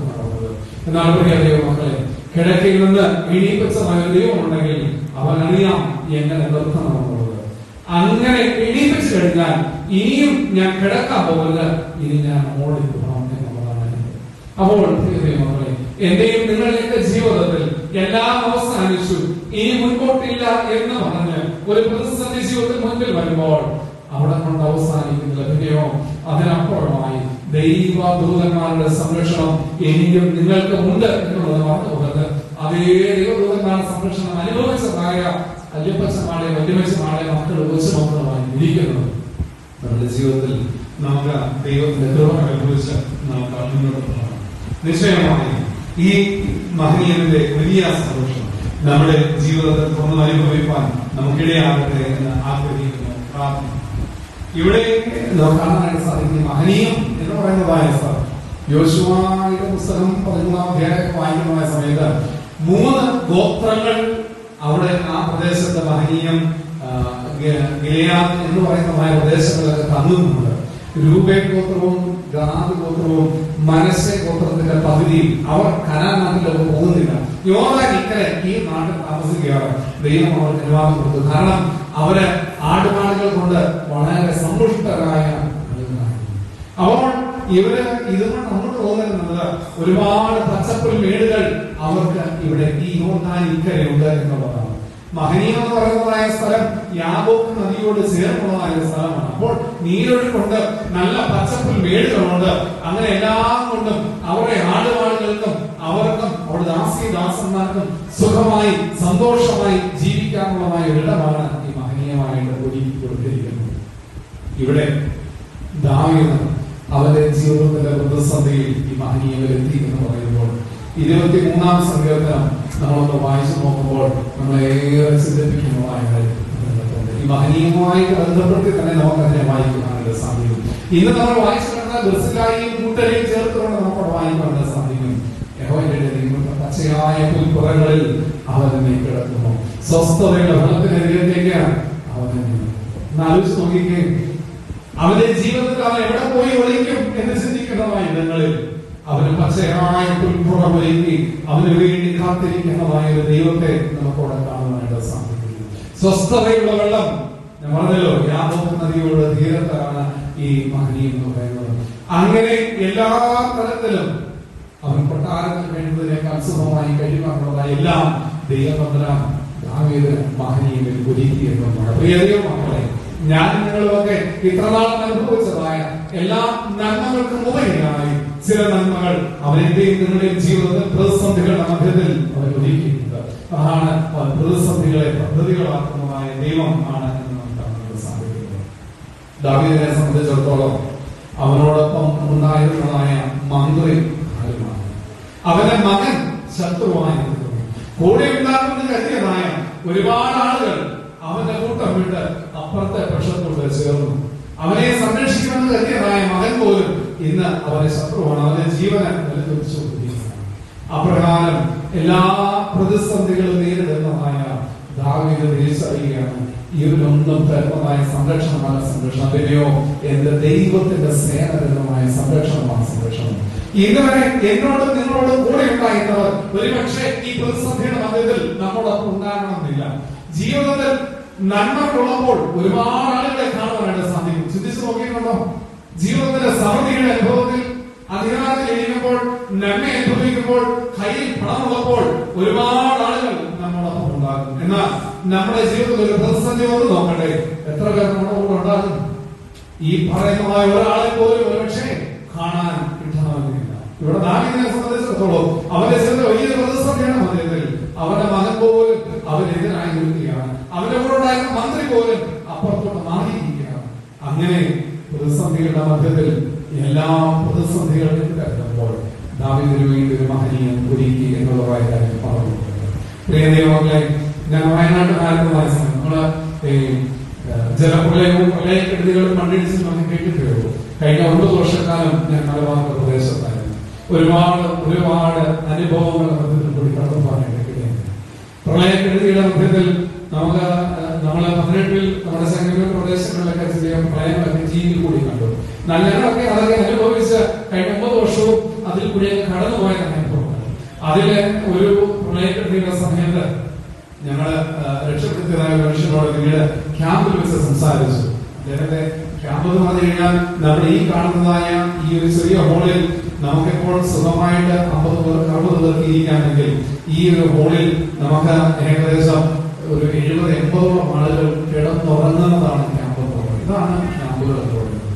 അങ്ങനെ ഈ ക്യാമ്പിൽ വെച്ച് ഈ മനുഷ്യരോട് സംസാരിച്ചപ്പോൾ പറഞ്ഞു, അച്ഛാ, നിങ്ങള് എന്നെ രക്ഷപ്പെടുത്താനായിട്ട് വന്നപ്പോൾ എന്റെ പോക്കറ്റിൽ 16,000 രൂപ ഉണ്ടായിരുന്നു. ആ പെരുമഴയത്ത് ഒഴിച്ച്, അതായത് എന്താണ്, വെള്ളം അത്രമാത്രം പൊങ്ങി നിൽക്കുമ്പോൾ എന്റെ ഉടുപ്പിന്റെ പോക്കറ്റിൽ 16,000 രൂപയുണ്ട്. എന്നാൽ ഒരു തുള്ളി വെള്ളത്തിന് വേണ്ടിയിട്ട് ഞാൻ ഒരു ദിവസം മുഴുവൻ കാത്തിരിക്കുന്നു. കുടിക്കാൻ ഒരു തുള്ളി വെള്ളം വേണം. കയ്യിൽ 16,000 രൂപ പോക്കറ്റിലുണ്ട്. പക്ഷേ 16,000 രൂപ പോക്കറ്റ് വെച്ച് കഴിഞ്ഞാൽ ഒരു തുള്ളി വെള്ളം കുടിക്കാൻ പറ്റത്തില്ല. ആലോചിച്ച് നോക്കിക്കേ. അപ്പോഴാണ് ഞാൻ തിരിച്ചറിഞ്ഞത്, ഈ കയ്യിൽ വെച്ചേക്കുന്നതിനൊന്നും ഒരു വിലയും ഇല്ലാത്തതായ അനുഭവങ്ങൾ ജീവിതത്തിൽ നേരിടേണ്ടി വരുന്നതായ കാലമുണ്ട് എന്നുള്ളത് മറന്നു പോകുന്നത്. ഈ കയ്യിലുള്ളതൊന്നും നമ്മളെ ആരും രക്ഷിക്കുന്നതല്ല എന്നുള്ളത് മറന്നു പോകുന്നത്. ദൈവമക്കളെ, മഹനീയമെത്തുമ്പോൾ ദൈവത്തിന്റെ സേനയുടെ സംരക്ഷണമാണ് എനിക്കും നിങ്ങൾക്കും ഉണ്ടാകേണ്ടതും ഇനി മുമ്പോട്ട് നയിക്കുക. 2ാം ഭാഗത്തിലേക്ക് പ്രവേശിക്കുന്നു. കാണാനായിട്ട് സാധിക്കുന്നു. ഇവിടെ ബസ്സിലായിക്കൂട്ട് ഇത് നമുക്ക് കുറച്ച് ചരിത്രം അറിഞ്ഞെങ്കിൽ മാത്രമേ മുമ്പോട്ട് പോകാനായിട്ട് പറ്റത്തുള്ളൂ. ഞാൻ തൊട്ട് മുമ്പ് ഓടിച്ച കുറച്ച് കാര്യങ്ങളുണ്ട്. എന്നാൽ കുറച്ച് നിങ്ങൾ ഒന്ന് ക്ഷമയോടെ ശ്രദ്ധിച്ചിരിക്കുക. ദാവീദിന് ഹെബ്രോനിൽ വെച്ച് 6 ഭാര്യമാർ. ഹെബ്രോനിലെ 6 ഭാര്യമാരിൽ ഓരോ ആൺമക്കളാണ്. അപ്പൊ 6 ആൺമക്കളുണ്ട്. ഈ 6 ആൺമക്കളിലെ 3 പേര്, ഒരാള് അംനോൻ, ഒരാള് അബ്ശാലോം, ഒരാള് അദോനിയ. വേറെ 3 പേരുണ്ട്. അപ്പൊ നമുക്ക് ശ്രദ്ധിക്കേണ്ടത് ഈ 3 പേരാണ്: അംനോൻ, അബ്ശാലോം, അദോനിയ. അതിനകത്ത് അബ്ശാലോം എന്ന് പറയുന്നതായ ആളിന് ഒരു സഹോദരി കൂടിയുണ്ട്. അവരുടെ സഹോദരിയുടെ പേര് താമാർ എന്നാണ്. താമാർ. അപ്പോൾ അബ്ശാലോമും താമാറും സഹോദരന്മാരാണ്. എന്നാൽ അപ്പനൊന്നാണ്, അമ്മ 2ആണ്. അംനോൻ എന്ന് പറയുന്നതായ ഒരു സഹോദരൻ. ഈ അംനോന് താമാറിന് വലിയ ആഗ്രഹം ജനിച്ചിട്ട് ഒരു ദിവസം അവൻ താമാറിനെ കീഴടക്കണം. അംനോൻ അബ്ശാലോമിന്റെ സഹോദരിയായ താമാറിനോടൊപ്പം ശയിക്കുക. അതിനുശേഷം അവളെ അടിച്ച് പുറത്താക്കുക. ഇത് അറിഞ്ഞതായ അബ്ശാലോമിനെ സംബന്ധിച്ചിടത്തോളം അവരുടെ ഹൃദയത്തിൽ വല്ലാത്ത ഭാരമുണ്ട്. ദാവീദ് അറിഞ്ഞു, പക്ഷേ ദാവീദ് ഒന്നും ചെയ്യുന്നില്ല. എന്നാൽ അബ്ശാലോമിന്റെ ഉള്ളിൽ ഇത് വല്ലാത്ത വേദന ഉണ്ടാക്കി.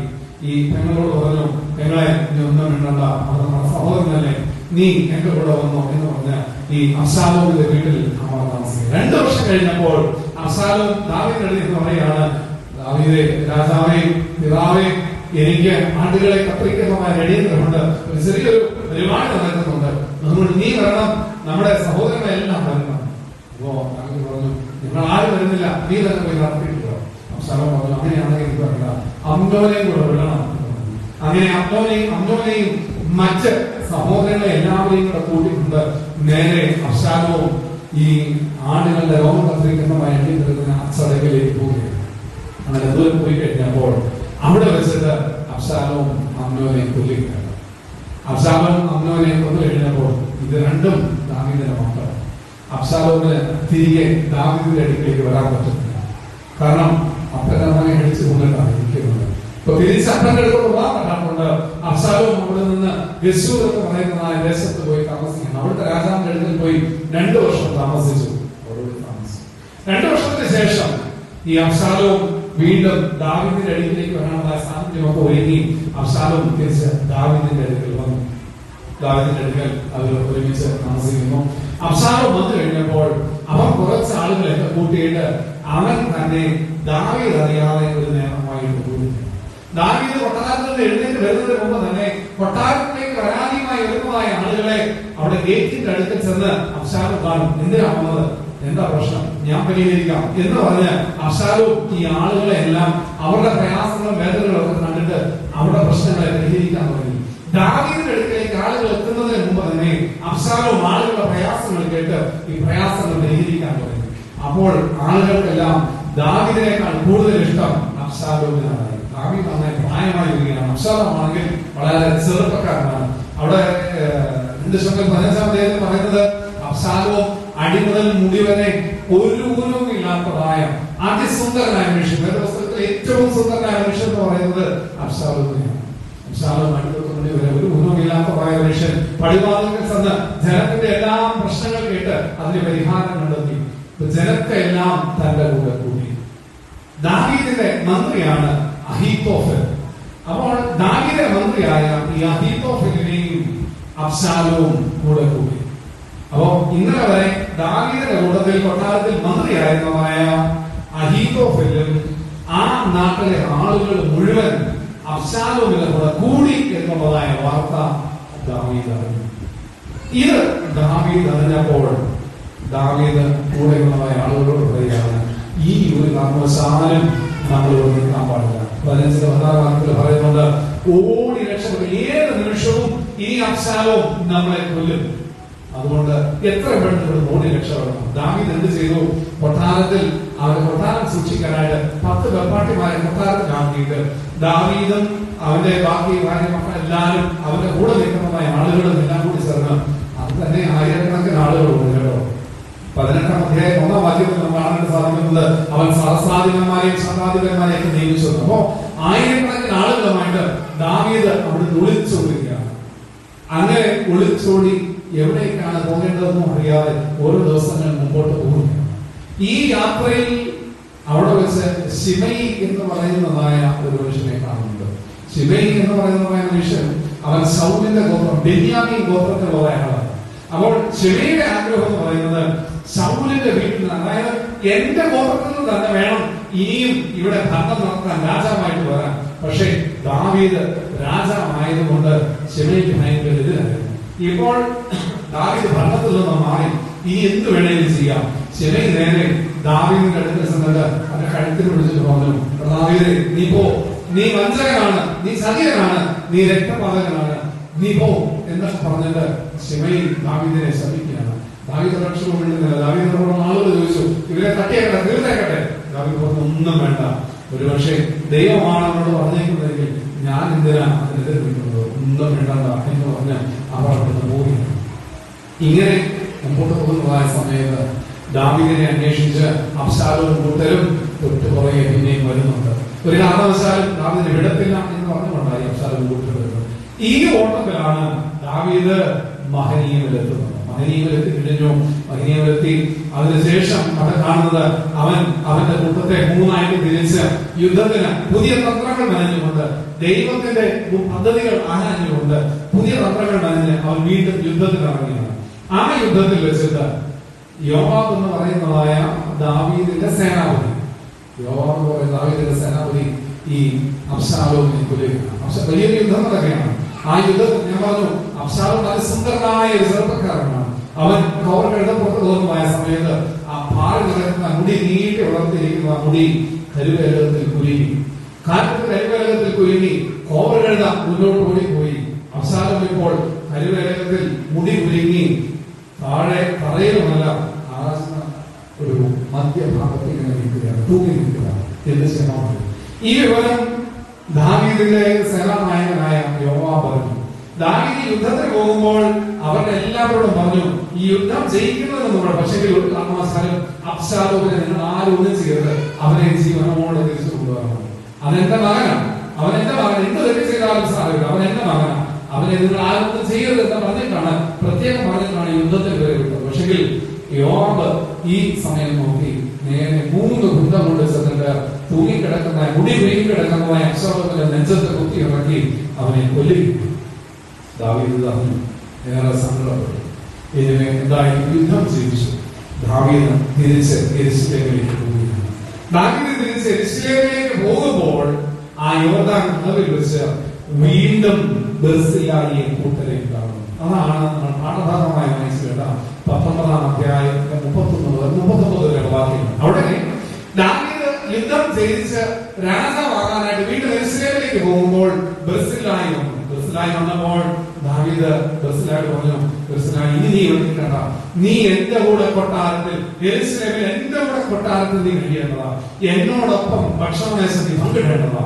ബർസില്ലായി പറഞ്ഞു, അയ്യോ രാജാവേ, നീ അതൊന്നും കരുതല്ലേ, ഞാൻ അതൊന്നും ചെയ്തിട്ടില്ല, അങ്ങനെ ഒന്നും ചെയ്യാനുള്ള ആളല്ല ഞാൻ, 80 വയസ്സായിപ്പോ എനിക്ക്, ഇനി എനിക്കൊന്നും വേണ്ട, വളരെ സന്തോഷത്തോടെ ഞാനിവിടെ ജീവിച്ചോളാം. ഇനി നീ പറയുന്നത് പോലെ കൊട്ടാരത്തിലെ പാട്ട് കാര്യങ്ങളൊന്നും കേൾക്കാനുള്ള ചെവി എനിക്കില്ല, കൊട്ടാരത്തിൽ നീ തരുന്നതായ ആഹാരം കഴിക്കാനുള്ള വയമൊന്നും എനിക്കില്ല, പ്രായമേറെയായല്ലോ, എന്റെ അപ്പനും അമ്മയും ഒക്കെ അടക്കപ്പെട്ടിരിക്കുന്നത് ഈ കല്ലറയിലാണ്, അതുകൊണ്ട് ഞാൻ ഇവിടെ തന്നെ ജീവിച്ചോളാം, ഈ അപ്പന്റെ അമ്മയുടെ കൂടെ ഇവിടെ തന്നെ ഞാൻ അടക്കപ്പെട്ടോളാം. നിനക്ക് അത്ര ആഗ്രഹമാണെങ്കിൽ എന്റെ മകൻ കിംഹാം ഇവിടെയുണ്ട്, നീ കിംഹാമിനെ കൊണ്ട് പോക്കോ, അവൻ നിനക്ക് വേണ്ടുന്നതെല്ലാം ചെയ്യും, നീ എനിക്ക് എന്താണ് ചെയ്യാൻ ആഗ്രഹിച്ചത് മുഴുവൻ നീ കിംഹാമിന് ചെയ്തോ എന്ന് പറയുന്നു. അങ്ങനെ ഈ കിംഹാമുമായിട്ട് ദാവീദ് തിരിച്ച് യെരൂശലേമിലേക്ക് ചെല്ലുന്നു. അങ്ങനെ യെരൂശലേമിൽ ചെന്ന് അധികാരം വീണ്ടെടുത്തു. അധികാരം അങ്ങനെ മുമ്പോട്ട് പോകുമ്പോഴാണ് 1 രാജാക്കന്മാർ 2-ാം അധ്യായം 7-ാം വാക്യത്തിൽ നമ്മൾ വായിച്ചു, ശലോമോൻ അധികാരം കൈമാറുകയാണ്. ശലോമോൻ കൈമാറുമ്പോൾ ശലോമോനെ വിളിച്ചിട്ടുണ്ട്, ശലോമോനെ, മോനെ, എടാ, നിന്റെ അപ്പന് ഒരു വല്ലാത്ത കെട്ട കാലമുണ്ടായിരുന്നു, ജീവിതത്തിൽ എല്ലാം അവസാനിച്ചത് കെട്ടിയ ഒരു കാലമുണ്ടായിരുന്നു. ശലോമോനെ, നിനക്കറിയാമല്ലോ, നിന്റെ സഹോദരനായ ശലോമോനെ, നിനക്കറിയാമല്ലോ, നിന്റെ സഹോദരനായ അബ്ശാലോമിനെ പേടിച്ച് നമ്മളെല്ലാം ഓടിപ്പോയിരുന്നല്ലോ. ആ സമയത്ത് മഹനീയമിൽ വെച്ച് എന്നെ കരുതിയ, നമ്മോടൊപ്പം ഉണ്ടായിരുന്ന എല്ലാ ആളുകളെയും കരുതിയതായ ബർസില്ലായിയുടെ മകൻ കിംഹാം ഇത് നമ്മുടെ കൂടെയുണ്ട്. ആ മക്കളോട്, അല്ലെങ്കിൽ ബർസില്ലായിയുടെ മക്കളോട് നീ ദയ തോന്നണം. എപ്പോൾ നീ മേശയിലിരിക്കുമോ അപ്പോഴെല്ലാം അവരെ കൂടി നീ കരുതിക്കോണം, അവരെ കൂടെ നീ വിളിച്ചിരുത്തിയിട്ട് വേണം നിന്റെ ഭക്ഷണമേശ പങ്കിടാൻ. അപ്രകാരം ശലോമോന് പോലും ഈ ബർസില്ലായിയുടെ മക്കളെ കുറിച്ച് വലിയൊരു ഉത്തരവാദിത്വം ഏൽപ്പിച്ചിട്ടാണ് ദാവീദ് ജീവിതത്തിൽ മാറുന്നത്. ഇവിടെ നമുക്ക് ബർസില്ലായി നോക്കാം. എന്താ ബർസില്ലായിയുടെ പ്രത്യേകം? അവൻ ദൈവത്തിന്റെ ഹൃദയത്തെ സ്വന്തം ഹൃദയമാക്കിയിട്ടുണ്ടായിരുന്നു. ദൈവത്തിന്റെ ഹൃദയത്തെ സ്വന്തം ഹൃദയമാക്കി, ദൈവത്തിന്റെ ഇഷ്ടം എന്താണോ അതാണ് എന്റെയും ഇഷ്ടം എന്ന് തിരിച്ചറിഞ്ഞതായ ഒരു വ്യക്തിയാണ് ബർസില്ലായി. ഞാൻ ഈ പറയുന്ന പേരുകളൊക്കെ കിട്ടുന്നുണ്ടോ? ഇച്ചിരി കടുപ്പമുള്ള പേരുകളാണ്, എന്നാലും പലപ്രാവശ്യം പറയുമ്പോൾ മനസ്സിലാവുന്നത് ബർസില്ലായി. അപ്പോൾ എന്റെ പേര് പോലെ ഇച്ചിരി കടുപ്പവും, പക്ഷെ ആള് ശുദ്ധനായിരുന്നു, എന്നെ പോലെ തന്നെ ശുദ്ധനാണ്. അപ്പോൾ ഈ ബർസില്ലായി എന്ന് പറയുന്നതായ മനുഷ്യൻ ദൈവത്തിന്റെ ഹൃദയത്തെ സ്വന്തം ഹൃദയമാക്കിയ മനുഷ്യനാണ്. എന്ന് പറഞ്ഞു കഴിഞ്ഞാൽ, എന്താണോ ദൈവമേ നിന്റെ ഇഷ്ടം അത് എന്റെ ജീവിതത്തിൽ നിറവേറട്ടെ എന്ന് പ്രാർത്ഥിച്ചതായ മനുഷ്യനാണ്. ഞാൻ നേരത്തെ പറഞ്ഞു 3 ഗോത്രം, 2.5 ഗോത്രങ്ങൾ ഇപ്പോഴും മഹനീയങ്ങളാണ്. രൂബേൻ, ഗാദ്, മനശ്ശെയുടെ പകുതി ഗോത്രം. അത് യോശുവ 13 വായിക്കുമ്പോൾ മഹനീയം എന്ന് പറഞ്ഞാൽ അങ്ങോട്ടുള്ളത് മനശ്ശെ ഗോത്രത്തിനാണ് പറഞ്ഞിരിക്കുന്നത്. അങ്ങനെയാണെങ്കിൽ ഒരു പക്ഷേ ഇദ്ദേഹം മനശ്ശെ ഗോത്രത്തിലെ ആളായിരിക്കാം. ബർസില്ലായി മനശ്ശെ ഗോത്രത്തിന്റെ ഒരാളായിരിക്കാം മഹനീയമിൽ എന്നുള്ളത്. ഇനി മഹനീയം എന്ന് പറയുന്നത് ഈ പറയുന്നതായ ഗാദ് ഗോത്രത്തിന്റെ ബോർഡാണ്, അതിർത്തിയാണ്. അപ്പോൾ 1% വേണമെങ്കിൽ ഇദ്ദേഹം ഗാദ് ഗോത്രക്കാരനാണെന്ന് വേണമെങ്കിൽ ചിന്തിക്കാം. ഏത് ഗോത്രക്കാരനായിക്കോട്ടെ, അദ്ദേഹത്തിന്റെ ഗോത്രത്തിനുള്ള പ്രത്യേകത അദ്ദേഹം ഹൃദയമാണ്. അദ്ദേഹത്തിന്റെ ഗോത്രത്തിനേക്കാൾ അപ്പുറമായ ഹൃദയത്തിന്റെ ഹൃദയമാണ്. അവൻ ദൈവത്തിന്റെ ഹൃദയം സ്വന്തം. അറിയാമോ, ദാവീദിനെ ദൈവത്തിന്റെ സ്നേഹിതനായിട്ടാണ് ദൈവം വിശേഷിപ്പിച്ചിരിക്കുന്നത്. അപ്പോൾ ദൈവത്തിന്റെ സ്നേഹിതനാണ് എന്റെയും സ്നേഹിതൻ. ദൈവം എന്തിനോട് ചേർന്ന് നിൽക്കുന്നോ ഞാൻ അതിനോട് ചേർന്ന് നിൽക്കുന്നുള്ളൂ. ദൈവം എന്തിനോട് നോ എന്ന് പറയുന്നു ഞാൻ അതിനോട് നോ എന്ന് പറയും എന്നുള്ളതാണ് ബർസില്ലായുടെ പോളിസി. എന്ന് പറഞ്ഞു കഴിഞ്ഞാൽ ബർസില്ലായി ഒരിക്കലും മുഖം നോക്കിയാൽ ആളിന്റെ മുഖം നോക്കിയല്ല അവിടെ പെരുമാറിയോ, ദൈവത്തിന്റെ ഹൃദയം നോക്കിയാണ് അവിടെ പെരുമാറുന്നത്. ബർസില്ലായെ സംബന്ധിച്ചിടത്തോളം നമ്മളിപ്പോൾ ആദ്യഘട്ടമായ കഥ ഇക്കൃത്തിൽ സദ്ദാം ഹുസൈനെ ഒളിപ്പിച്ചതായി അലാമിക് ഉൾപ്പെടെയാണ് അവസാനം അറസ്റ്റ് ചെയ്യപ്പെട്ടുള്ളത്. ഒരു തെറ്റ് ചെയ്താൽ ആ തെറ്റിന് കൂട്ടു നിന്നവർ പോലും ഇന്നും ശിക്ഷിക്കപ്പെടും. ഭരണഘടന അനുസരിച്ച് അങ്ങനെയാണ് ശിക്ഷാവിധി എന്ന് പറയുന്നത്. തെറ്റ് ചെയ്ത ആൾ മാത്രമല്ല, ആ തെറ്റ് ചെയ്യുവാൻ കൂടെ നിന്നതായ, പ്രേരിപ്പിച്ചതായ, അതിന് സാക്ഷി എല്ലാവരും, അതിന് കൂട്ടു നിന്നതായ ആളുകളെല്ലാം ആ തെറ്റുകാരായിട്ട് കണക്കാക്കി അർഹതപ്പെട്ടതായ ശിക്ഷ അവർക്ക് കൊടുക്കും. അങ്ങനെയാണെങ്കിൽ ഇന്ന് ഈ ദാവീദിനെ ഒളിപ്പിച്ചിരിക്കുന്നതായ ബർസില്ലായിക്ക് അബ്ശാലോം ദാവീദിനെ പിടിച്ചാൽ ബർസില്ലായി എന്തോ ചെയ്യും? 100% ബർസില്ലായി കൊല്ലും എന്നുള്ളതിന് യാതൊരു സംശയം. അപ്പോൾ ബർസില്ലായി പക്ഷേ ഒരിക്കലും അബ്ശാലോമിന്റെ മുഖം നോക്കിയില്ല. അബ്ശാലോം എന്ന് വിചാരിക്കും രാജാവ്, അബ്ശാലോം രാജകുമാരൻ എന്നെ കിട്ടിയാൽ എന്ത് ചെയ്യും? ഇതൊന്നും അല്ലായിരുന്നു അവിടെ ബർസില്ലായുടെ വിഷയം. ഇല്ലയോ, എന്റെ രാജാവ് എന്റെ അടുക്കൽ അഭിജോദിച്ചു, ദൈവത്തിന്റെ സ്നേഹത്തിൽ നിന്ന് എന്റെ മക്കൾ അഭയം ചോദിച്ച് വന്നിരിക്കുകയാണ്, അവനെ ഞാൻ കരുതിയില്ലെങ്കിൽ പിന്നെ ആരാ കരുതുന്നത്? ബർസില്ലായി മനുഷ്യന്റെ മുഖം നോക്കുന്നതിനപ്പുറമായി ദൈവത്തിന്റെ ഹൃദയം നോക്കുന്നതായിട്ട് നമുക്കവിടെ കാണുവാനായിട്ട് സാധിക്കുന്നു. അവിടെ അവൻ ചെയ്തത്, അവന് ശരി എന്ന് തോന്നുന്നത്, നിലവിലുള്ളതായ കാര്യങ്ങളൊന്നും ചെയ്യുന്നത്, അവന്റെ ജീവിതത്തിൽ എന്താണോ ശരി എന്ന് കണ്ടത് അവന് ചെയ്തു എന്നുള്ളതാണ്. He did what is right, not popular. എന്താണോ പോപ്പുലർ ആയിട്ടുള്ളത് അവനെ ചെയ്യാം എന്നുള്ളതല്ല ബർസില്ലായി. പിന്നെയോ അവന് ശരി എന്ന് ചിന്തിച്ച ശരി എന്ന ബുദ്ധിമുട്ടായ കാര്യങ്ങൾ അവനോട് ചെയ്യുന്നു. രണ്ടാമതായിട്ട് ബർസില്ലായുടെ പ്രത്യേകത എന്ന് പറയുന്നത് അവൻ ആവശ്യമാണ് പ്രവർത്തിച്ചമായ ഒരു വ്യക്തിയാണ്. എന്താ ആവശ്യമാണ് പ്രവർത്തിച്ചു എന്ന് പറയുന്നത്? ഇവിടെ 17-ാം അധ്യായത്തിന്റെ 27, 29 വാക്യം, 27 മുതലുള്ളതായ വാക്യങ്ങൾ വായിക്കുമ്പോൾ 28-ാം വാക്യം ദാവീദിനും കൂടെയുള്ള ജനത്തിനും ഭക്ഷിക്കുവാൻ എന്നിവർ കിടക്കകളും കിണ്ണങ്ങളും മൺപാത്രങ്ങളും, ദാവീദിനും കൂടെയുള്ള ജനത്തിനും ഭക്ഷിക്കുവാൻ ഗോതമ്പ്, യവം, മാവ്, മലർ, അമരക്ക, പയർ, പരിപ്പ്, തേൻ, വെണ്ണ, ആട്, പശുവിൻ പാൽക്കട്ട എന്നിവയും കൊണ്ടുവന്നു. ജനം മരുഭൂമിയിൽ വിശന്നും ദാഹിച്ചും ഇരിക്കുമല്ലോ എന്ന് അവർ. ദാവീദ് ബർസില്ലായിയോട് എന്തെങ്കിലും ചോദിച്ചോ? ഒന്നും ചോദിച്ചില്ല. പക്ഷെ എന്താണ് ചോദിക്കാതെ ആവശ്യം അതിനെ പ്രവർത്തിക്കുന്നതായ ഒരു ബർസില്ലായിയെ നമുക്ക് കാണുവാനായിട്ട് സാധിക്കും. ചോദിച്ചിട്ടല്ല ബർസില്ലായി കൊടുത്തത്. ദാവീദിന് മാത്രമല്ല കൊടുത്തത്. ഞാൻ പറഞ്ഞല്ലോ, ദാവീദിനോടൊപ്പം ആയിരക്കണക്കിന് ആളുകൾ. 18-ാം അധ്യായം വാക്യം പറയുമ്പോൾ സഹസ്രാധിപന്മാരെ നിയമിച്ചെന്ന് പറഞ്ഞു കഴിഞ്ഞാൽ 1000 പേർക്ക് അങ്ങനെ ആളുകളെ നിയമിച്ചു പറഞ്ഞു കഴിഞ്ഞാൽ ആയിരക്കണക്കിന് ആളുകൾ ദാവീദിനോടൊപ്പം ഉണ്ടായിരുന്നു. അപ്പോൾ ദാവീദിന് മാത്രമല്ല അവിടെ ആഹാരം കൊടുക്കുന്നത്, ദാവീദിന് മാത്രമല്ല അവിടെ കിടത്തി ഒരുക്കുന്നത്, പിന്നെയോ അതിന്റെ കൂടെയുള്ള സർവ്വ ജനത്തിനും വേണ്ടുന്നത് എല്ലാം നൽകുന്നതായ ഒരു ബർസില്ലായി നമുക്ക് കാണാൻ സാധിക്കും. നമ്മുടെ പള്ളി, നമ്മുടെ ഭാഗത്ത് തന്നെ പല പക്ഷഭേദങ്ങൾ മധ്യഭാഗത്ത് നമുക്ക് കാണാം. ഇപ്പൊ തിരുമേനി ഒരു മീറ്റിംഗ് വന്നു കഴിഞ്ഞാൽ തിരുമേനിക്ക് കൊടുക്കുന്ന ഭക്ഷണമാണോ നിങ്ങൾക്ക് കിട്ടുന്നത്? അല്ല, തിരുമേനിക്ക് കുറച്ചുള്ള സ്പെഷ്യലാണ്.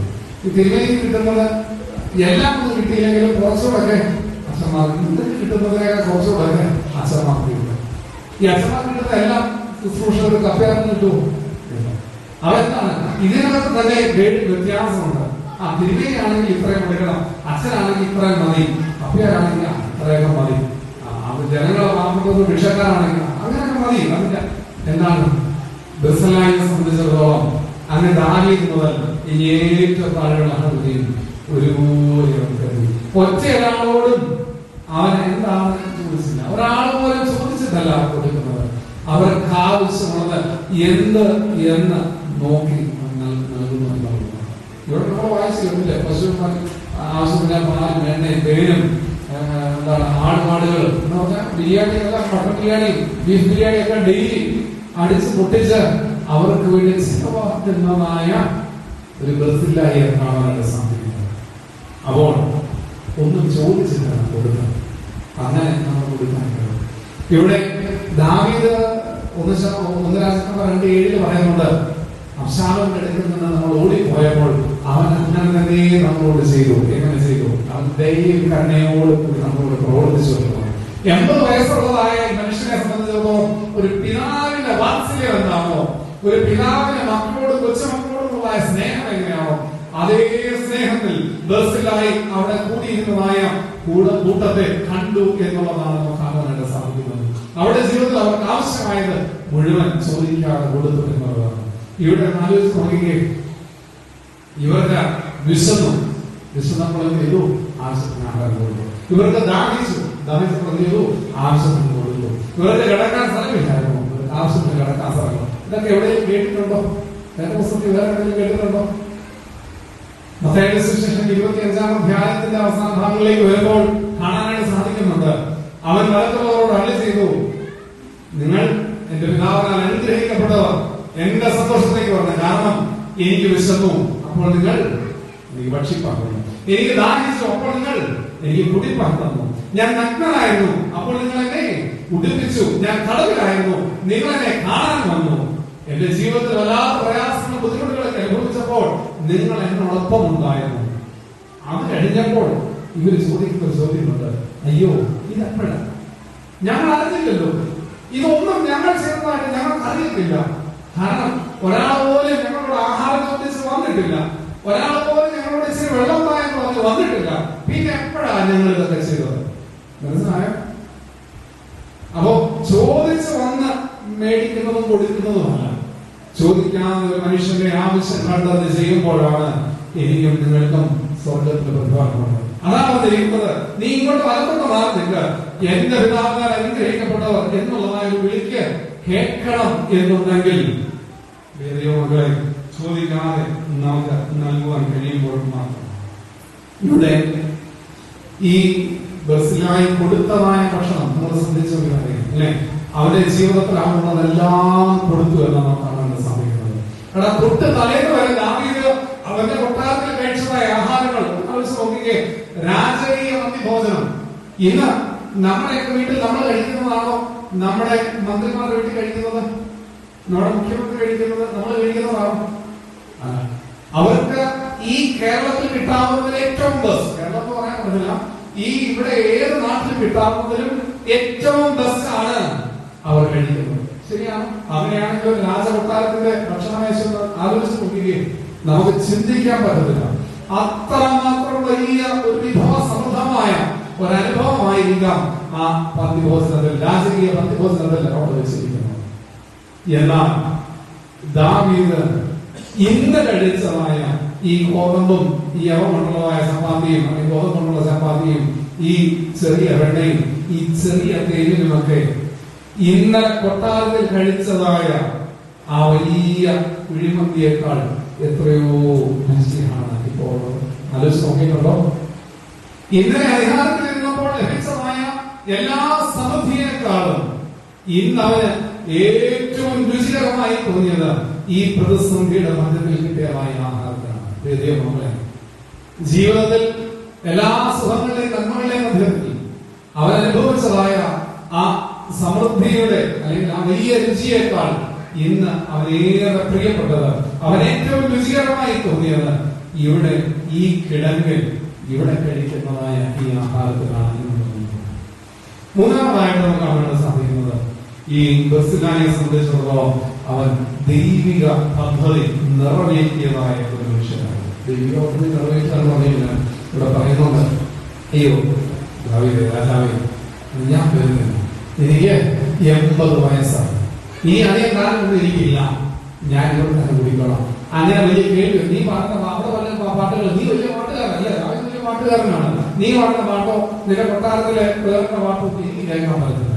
പിന്നെ നിങ്ങൾ ഒരുക്കുന്നതായ ഭക്ഷണം ഇതൊന്നും കഴിക്കാനുള്ള പറ്റൊന്നും എല്ലാം പോയി പിടിഞ്ഞു പോയി, ഇനി ഇതൊന്നും കഴിച്ചാലൊന്നും എനിക്ക് അങ്ങോട്ട് ദഹിക്കത്തില്ല, അതുകൊണ്ട് ഇതൊന്നും വേണ്ട എന്ന് പറഞ്ഞ് ദൈവത്തിന്റെ പദ്ധതി പ്രായമായി എന്ന് പറഞ്ഞ് അപ്പൊ വെറുതെ ഇരിക്കല് എന്തെന്തോ ചെയ്യുന്നത്, ആ പ്രായത്തിനേക്കാൾ കൂടുതൽ അവൻ പ്രവർത്തിക്കുന്നതായിട്ട് കാണാൻ സാധിക്കുന്നു.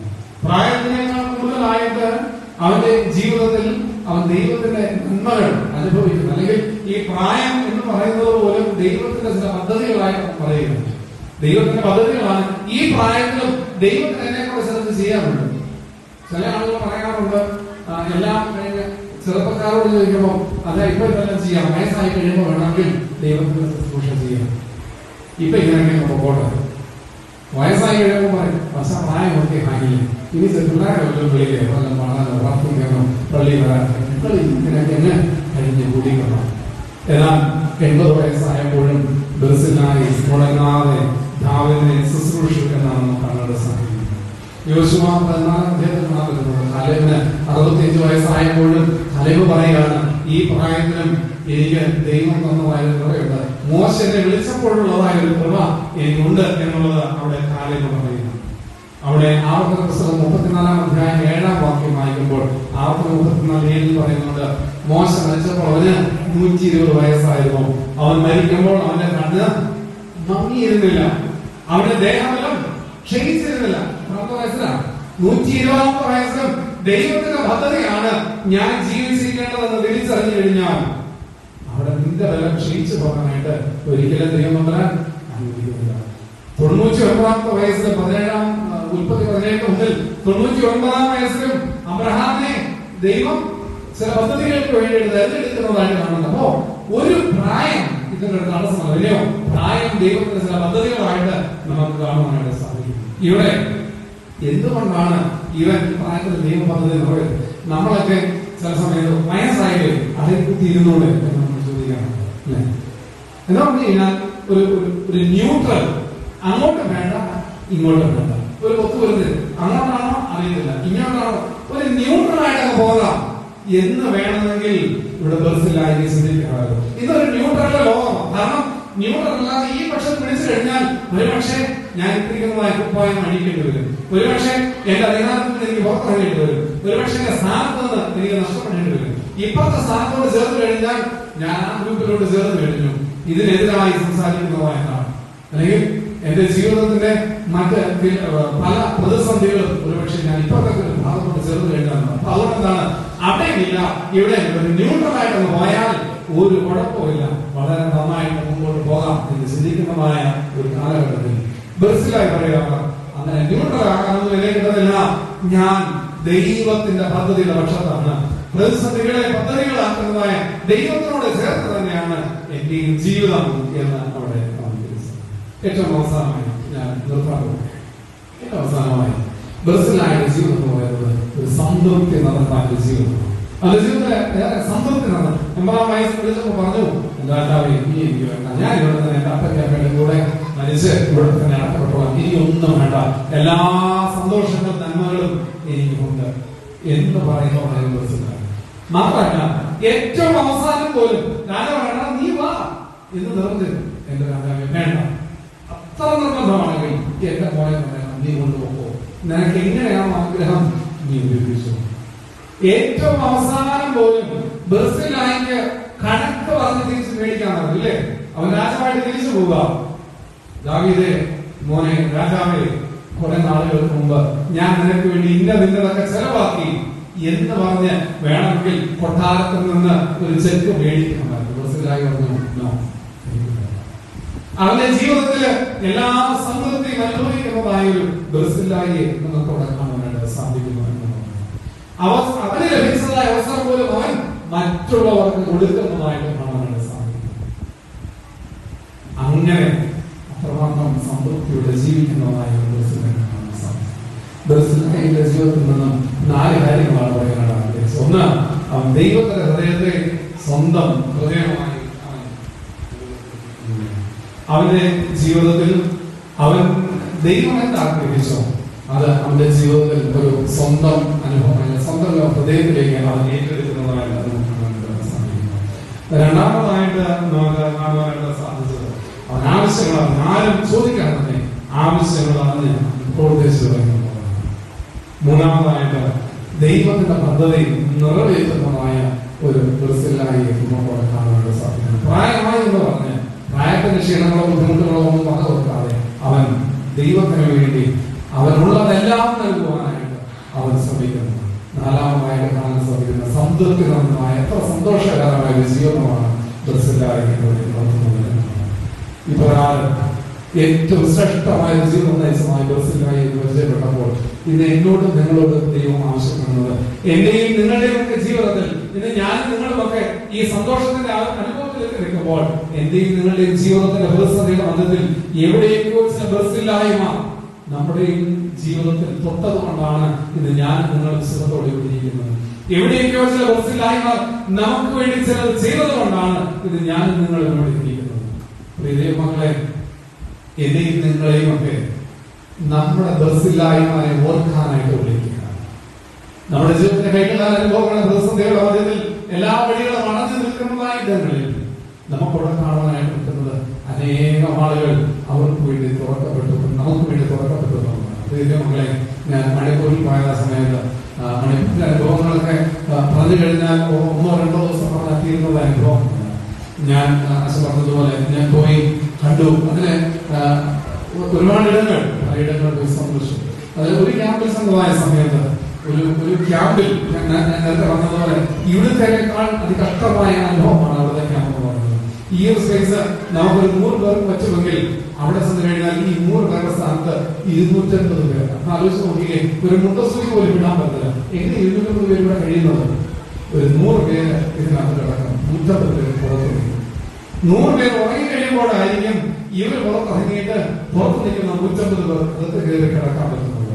എന്ന് ആലോചിച്ച് നോക്കിയേ, ജീവിതത്തിന്റെ പ്രതിസന്ധികൾ ഇന്നലെ വരെ ഉണ്ടായിരുന്നതായ എല്ലാം നഷ്ടപ്പെട്ട് സ്വന്തം വീടും സ്വന്തം മാതാപിതാക്കളും സ്വന്തം സഹോദരങ്ങളും കുഞ്ഞുങ്ങളും ഒക്കെ കൺമുൻപിൽ പീഡിപ്പിക്കപ്പെട്ട് കൺമുൻപിൽ തീകീറിയാകുന്നതായ തോക്കിന്റെ വെടിയുണ്ടകൾക്ക് ഇരയാകുന്നതായ അനുഭവങ്ങൾ ആലോചിച്ച് നോക്കുകയും 5 വയസ്സുള്ളതായ 10 വയസ്സുള്ളതായ ഒരു കൊച്ചിന്റെ മുമ്പിൽ അമ്മ പീഡിപ്പിക്കപ്പെടുന്നത് ചിന്തിക്കാൻ പറ്റുമോ? അത്രമാത്രം പീഡനങ്ങൾ വേദനകൾ അനുഭവിച്ച് ഹൃദയം ഈ ഭാഗം വഴി ചെല്ലുമ്പോഴാണ് കിടക്കാൻ ഒരു സ്ഥലമില്ല എന്ന് പറയുന്നത്. ആലോചിച്ച് നോക്കിക്കേ, നമ്മളൊക്കെ സുഖമായി സന്തോഷമായി കിടന്നുറങ്ങുമ്പോൾ ഒന്ന് കയറി കിടക്കാൻ, ഒന്ന് തല സഹായിക്കാനില്ലാതെ അവിടെ കിടക്കുന്ന ആളൊന്ന് ഉറങ്ങി എഴുന്നേറ്റ് പുറത്ത് വന്നെങ്കിൽ വേണം എനിക്കൊന്ന് കിടക്കാൻ എന്ന് കരുതി പുറത്ത് കാത്തു നിൽക്കുന്നതായ ആള്. അവര് പറയാ, ഞങ്ങൾ ആഹാരം എല്ലാ ദിവസവും 2 നേരമുള്ള ആഹാരം കേട്ടോ. 2 നേരം, രാവിലെ 9 മണിക്കും രാത്രി 9 മണി. രാവിലെ ഒരു 9 മണിക്ക് മുൻപ്, അതുപോലെ തന്നെ രാത്രി ഒരു 9 മണിക്ക് മുൻപായിട്ട് 8-നും 9-നും ഇടയ്ക്ക് 2 നേരം ആഹാരം. ആഹാരം എന്ന് പറഞ്ഞു കഴിഞ്ഞാൽ നമ്മൾ കഴിക്കുന്നതായ ചോറ്, പച്ചരിച്ചോറും പരിപ്പ് കറിയും ദാല് കറിയും, ഇത് മാത്രമാണ് ആഹാരം. ഇത് മാത്രമാണ് അവരുടെ ആഹാരം. പ്രിയ ദൈവമേ, ഇന്ന് വൈകിട്ട് വീട്ടിൽ ചെല്ലുമ്പോൾ നമ്മുടെ മുമ്പിൽ കഷായന്മാര് നമ്മുടെ മുമ്പിൽ പ്ലേറ്റിൽ അമ്മാമ ചോറും കറി കൊണ്ടുവച്ചാൽ ഉച്ചയ്ക്ക് വെച്ചേക്കുന്ന സാധനമാണെങ്കിൽ പോലും ഒന്ന് നോക്കും, നിനക്കൊക്കെ അറിയുന്ന എന്തെങ്കിലും ഒന്നുകൂടെ വെച്ചുകൊടുക്കണം അല്ലെ? ഫ്രിഡ്ജിൽ ഇരിക്കുന്ന സാധനം ഒന്ന് ചൂടാക്കി എടുക്കാൻ പോലും ബുദ്ധിമുട്ടുമ്പോൾ മാസങ്ങളായിട്ട് ഈ പച്ചരിച്ചോറും പരിപ്പ് കറി മാത്രം കഴിക്കുന്നതായി അവര് പറഞ്ഞു, ഒരു മുട്ട കഴിക്കാൻ ആഗ്രഹമുള്ള സാധനം ചിന്തിക്കാൻ പറ്റും. ഒരു മുട്ടയും കൂടി ഒന്ന് കിട്ടിയാൽ, ഒരല്പം മുളകും വൈകോട് ചെന്നത് മാസങ്ങൾ കഴിഞ്ഞു. ഒരു മുട്ടയും കൂടി ഞങ്ങൾക്ക് തരാൻ ഒരു സാഹചര്യം അച്ഛനെ സംഘടിപ്പിച്ചു തരാൻ പറ്റും. ജീവിതത്തിൽ നമ്മളെ കണ്ടിരിക്കുന്നത് എന്നും നമുക്ക് സുരക്ഷിതത്വം തരും എന്നൊന്നും വിചാരിക്കരുത് കേട്ടോ. പ്രത്യേകിച്ച് ഇന്നത്തെ കാലഘട്ടത്തിൽ, ഇന്നത്തെ ഈ സമൂഹത്തിൽ നമ്മുടെ ഓരോ വിഭാഗങ്ങൾ നേരിടുന്നതായ ഭീഷണികളും പ്രയാസങ്ങളും പ്രതിസന്ധികളും ഒക്കെ നാളെ മണിപ്പൂരിൽ നടന്നത് ഈ കുന്നത്തൂർ പ്രദേശത്ത് നടക്കത്തില്ല എന്ന് ഒരിക്കലും പറയാൻ പറ്റില്ല. ഒരുപക്ഷെ നമ്മുടെ കൺമുമ്പിൽ നമ്മുടെ കാലഘട്ടത്തിൽ തന്നെ നടക്കത്തില്ല എന്ന് പറയാൻ പറ്റാത്ത അവസ്ഥയിലായിരുന്നു. നമ്മുടെ ജീവിതത്തിൽ മഹനീയങ്ങൾ എത്തിച്ചേരുവാൻ, ദൈവത്തിന്റെ സേനയെ കണ്ടുമുട്ടുവാൻ, ദൈവത്തിന്റെ സേനയ്ക്ക് സുരക്ഷിതത്വം തരുമെന്ന് തിരിച്ചറിയുവാൻ, ചില ബർസില്ലായ്മയെ ഓർക്കുവാൻ, എനിക്ക് ചില ബർസില്ലായ്മാരാകുവാൻ ദൈവനാമം സ്വന്തമായ ഒരവസരമാണ് ഈ വർഷത്തെ കൺവെൻഷൻ. അപ്രകാരം ഈ വർഷത്തെ കൺവെൻഷൻ ഏറ്റവും അനുഗ്രഹകരമായി തീരട്ടെ എന്ന് ആഗ്രഹിക്കുന്നു, പ്രാർത്ഥിക്കുന്നു. യിരെമ്യാവ് 41:17 യിരെമ്യാവ് 41:17 കാണാനായിട്ട് പറ്റുന്നുണ്ട്. ഈ കിംഹാമിന്റെ പേരിൽ തന്നെ ഒരു പട്ടണം അവിടെ കാണാൻ സാധിക്കുന്നു. എന്താണ്? ശലോമോൻ പിന്നീട് ഒരു നാട് പോലും ഈ ബർസില്ലായുടെ മക്കൾക്ക് എഴുതി കൊടുത്തു കാണാനായിട്ട് സാധിക്കുന്നു. ഒരിക്കൽ ദൈവത്തിന് വേണ്ടി ചിലരൊക്കെ നഷ്ടപ്പെടുത്തിയിട്ടുണ്ട് എന്നുണ്ടെങ്കിൽ ദൈവം അവൻ ആർക്കും കടക്കാരനല്ല. അവൻ നിനക്ക് 10 മടങ്ങ് തിരികെ തരും എന്നുള്ളതിന് ഒരു സംശയമില്ല. അവന്റെ വല്യപ്പൻ അന്ന് ഇച്ചിരി ഗോതമ്പും യവവും എണ്ണയും തേനും ഒക്കെ കൊടുത്തതിന് ഇന്ന് ഒരു പട്ടണം പോലും, ബേത്ലഹേമിലെ ഒരു പട്ടണം പോലും അവന്റെ തലമുറകൾക്ക് വേണ്ടി ദൈവം അവനെ എഴുതിക്കെടുത്തു എന്നുള്ളതാണ് മറക്കരുത്. ഈ ഒരു കാലഘട്ടത്തിലാണ് നമ്മളോട് പറയുന്നത്, എടാ അവന് കിട്ടിയതിന് വേണ്ടിയല്ല, എനിക്ക് വേണ്ട, എനിക്ക് കിട്ടിയതേ സാരമില്ല, അവൻ കൊടുക്കരുത്. ഇന്നത്തെ നമ്മുടെ ജീവിക്കുന്നതായ കാലഘട്ടത്തിന്റെ ഒരു പ്രത്യേകത, എന്റെ പ്രത്യേകത, എനിക്ക് കിട്ടിയതേ സാരമില്ല, അവന് കിട്ടരുത്, അവന് കൊടുക്കരുത്. ഈ ഒരു കാലഘട്ടത്തിൽ ദൈവമക്കളെ ബസ്സിലായ്മ ഓർമ്മിക്കുന്നത് ആവശ്യപ്പെടാതെ അവന്റെ ആവശ്യം കണ്ടറിഞ്ഞ്, അവന്റെ ഹൃദയത്തിന്റെ വേദന കണ്ടറിഞ്ഞ് അവന് വേണ്ടി ചെയ്യണം. അതാണ് നമ്മളെ കുറിച്ചുള്ള നിർദ്ദേശം. സങ്കീർത്തനം 34:7 യഹോവയുടെ ഭക്തന്മാർക്ക് ചുറ്റും പാളയം ഇറങ്ങിയവരെ 91 സങ്കീർത്തനം 1-2 അത്യുന്നതന്റെ മറുവശിക്ക് സംശയിക്കാൻ പ്രാർത്ഥിക്കുന്നത് യഹോവയെ കുറിച്ച് സങ്കീർത്തനം കോട്ടയം ആശ്രയിക്കുന്നത്. ഒരുപാട് ശത്രുക്കൾ നിന്റെ പുറകെ കൂടിയെന്നിരിക്കാം, ഒരുപാട് ശിവീമാർ നിന്നെ ശപിച്ചെന്നിരിക്കാം, നിന്നെ നാണം കെടുത്തിരിക്കാം, മറ്റുള്ളവർ മുമ്പിൽ നിന്നെ കളിയാക്കിയെന്നിരിക്കാം, നിന്റെ ജീവിതത്തിന്റെ എല്ലാം നഷ്ടപ്പെടുന്നതായ അവസ്ഥയിൽ എത്തിയെന്നിരിക്കാം. മക്കളെ, തൊട്ടപ്പുറത്തൊരു മഹനീയം നിനക്ക് വേണ്ടി ഒരുക്കിയിട്ടുള്ളത് മറന്നു പോകരുത്. ദൈവത്തിന്റെ സേന നിന്നെ എതിരേൽപ്പാനായിട്ട് അവിടെ കാത്തു നിൽപ്പുണ്ട് എന്നുള്ളതായ കാര്യം നീ മറന്നു പോകരുത്. ഒരു ബസ്സിലായി നിനക്ക് വേണ്ടുന്നതായ കിടക്കയും മെത്തയും നിനക്ക് വേണ്ടുന്നതായ, നിനക്ക് മാത്രമല്ല നിന്റെ തലമുറകൾക്ക് വേണ്ടുന്നത് പോലും ഒരുക്കി അവിടെ കാത്തിരിക്കുന്നു എന്നുള്ളതായ കാര്യം മറന്നു പോകരുത്. അപ്രകാരമുള്ളതായ ദൈവ സ്നേഹത്തിന്റെ ദൈവം നമ്മളെ സഹായിക്കട്ടെ. സർവശക്തനായ ദൈവം നമ്മെ സഹായിക്കട്ടെ.